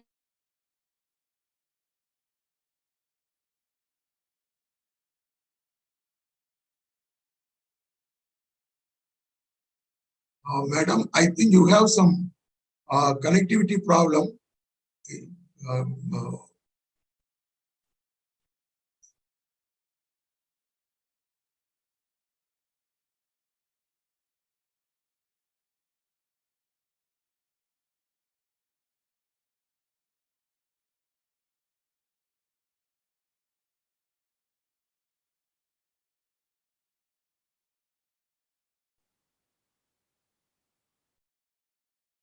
The problem is from our end or her end, sir? Sir, their end, sir. Okay.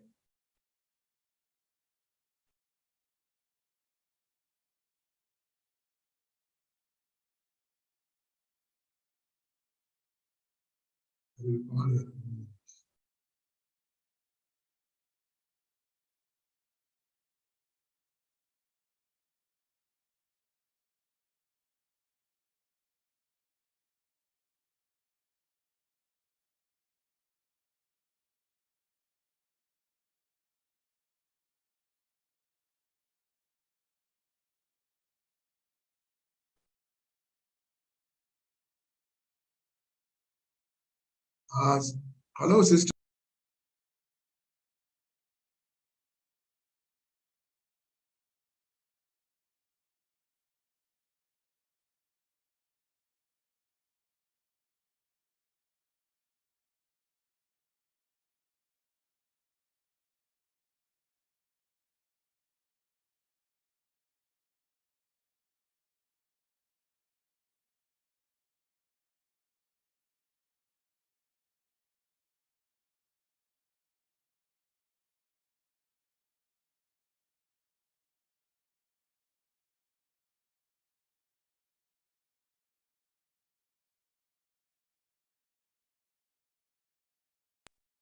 Hello. She is not able to continue because of the technical issue what she has. She is in a very remote place. Okay. So what I am suggesting, Professor Registrar and Coordinator, you can wind up and conclude the session and say bye-bye to everyone. That's all we can say. She said she will be sending the recorded speech that can be sent to the audience or participants later. It is her reply. Okay. Yes, sir. Sir, hold on a minute, sir.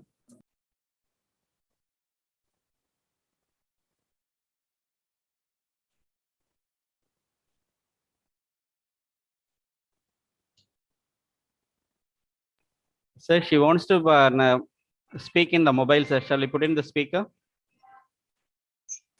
And she told, just now I had her. Yeah, we called her, sir. She conveyed that she will be willing to give the speech through mobile. When was it? Now, sir. Just a few minutes ago, she told she cannot, Navya. Just now we called her, sir. Okay. If she is able to join, well, Yes, sir.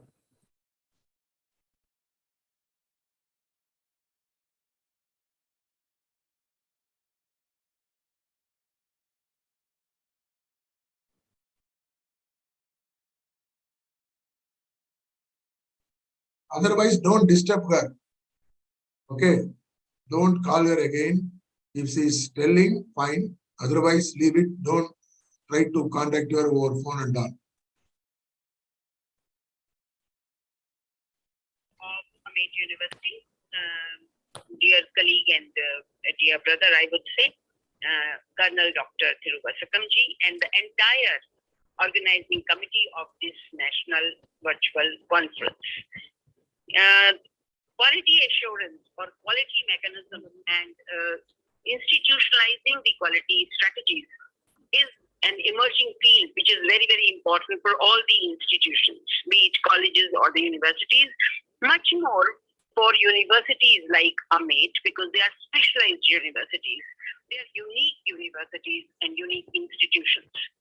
Since the mandate of the University Grants Commission is to promote and coordinate university education, determine and maintain standards of teaching, examination, and research in universities, and also framing regulations on minimum standards of education, it had to do this through many other mechanisms, but NAC became one of the most important institutions to monitor standards of higher educational institutions. This was established, as you all know, in 1994 with a task of performance, evaluation, assessment, and accreditation of universities and colleges in the country. And the philosophy of NAC was not to only monitor, but it is ameliorative. It is enabling rather than judgmental or punitive. That's why the teams that we send through NAC are called the peer teams. They are not only outsider people to inspect and control, but peer group, your friendly group, to see that the university or the college performs better and becomes better, so that all constituencies of institutions of higher learning are empowered to maximize their resources, opportunities, and capabilities. I have seen the thrust areas and themes of your conference, and you have tried to cover most of the dimensions which are required to enhance quality or to trigger a quality culture in the institutions or among various constituents of the institutions. And it will be able to enhance the awareness of institutional quality of assurance with all the stakeholders. I've seen the number of participants today. It's more than 160. When I saw it, it may be more than 170 also, which means you are helping NAC, you are helping UGC, and you are helping other such institutions in knowing about the quality mechanisms or the institutions which are required to control the quality, enhance the quality, maintain the quality, and then institutionalize the quality strategies, which may take any institution further. The prime agenda of NAC was to assess and accredite, but with an objective of helping the institutions of higher learning to work continuously to improve the quality of education. And so assessment was the performance evaluation of an institution or higher education institution or its units. And it was accomplished through a process based on self-study, self-certification, which is called SSR, self-study report, and peer review using defined criteria, which is put in the public domain and which is available to all. And thus, it is given like a certification of a certain quality by NAC for a period of 5 years for almost all UGC admitted to F and 12B as well as known to F and 12B higher education institutions. And for quality institutionalization or institutionalization of quality strategies or assurances, all stakeholders have to be fully engaged in the endeavor of quality assurance. Therefore, it's imperative that HEIs are motivated to establish their own internal mechanism for sustenance, assurance, and enhancement of the quality culture of education imparted by them.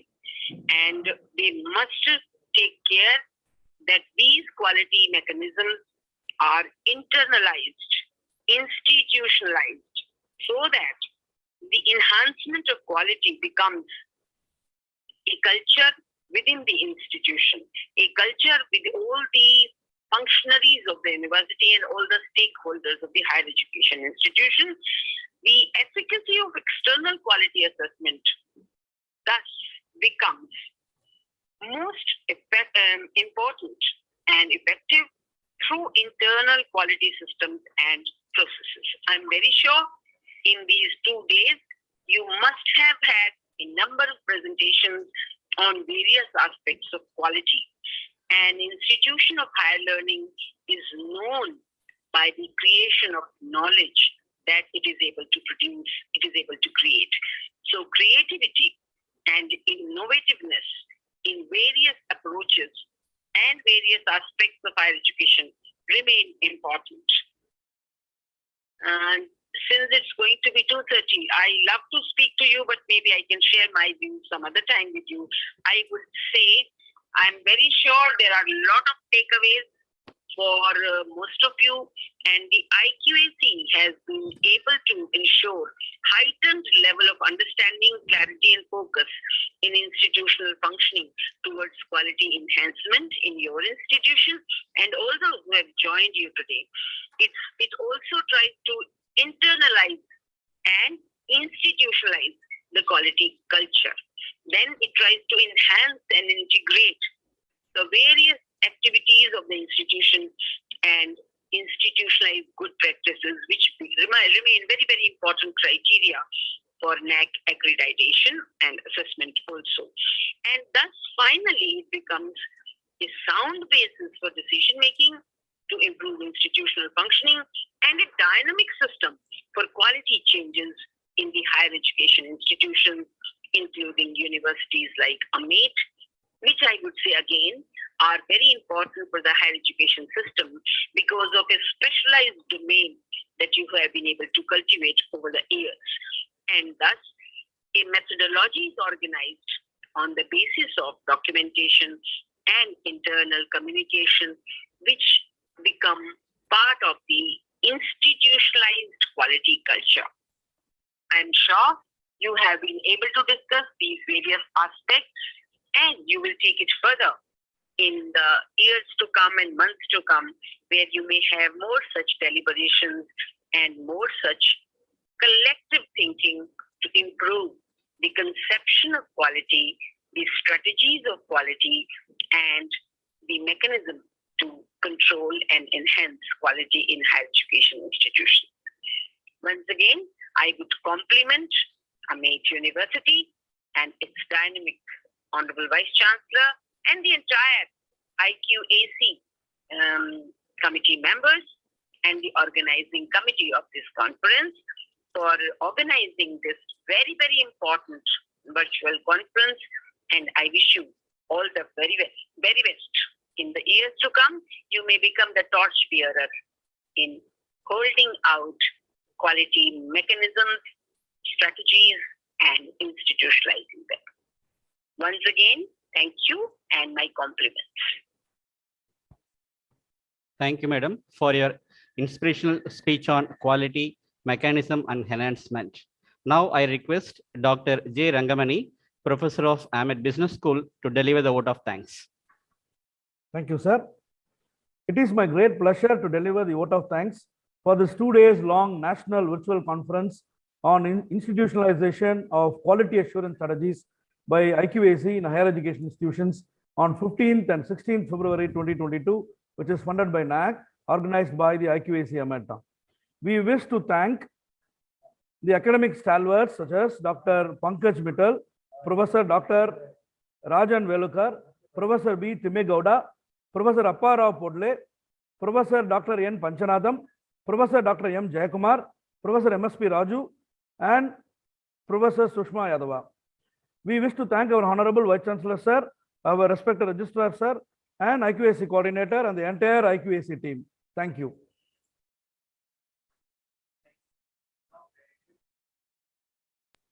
Thank you, sir. Now I request all to stand for the national anthem.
Thank you, sir. Thank you, one and all. Well done, sir. Thanks to every one of you. Thank you. Thank you. Thank you, sir. Thank you, sir. Thank you, sir.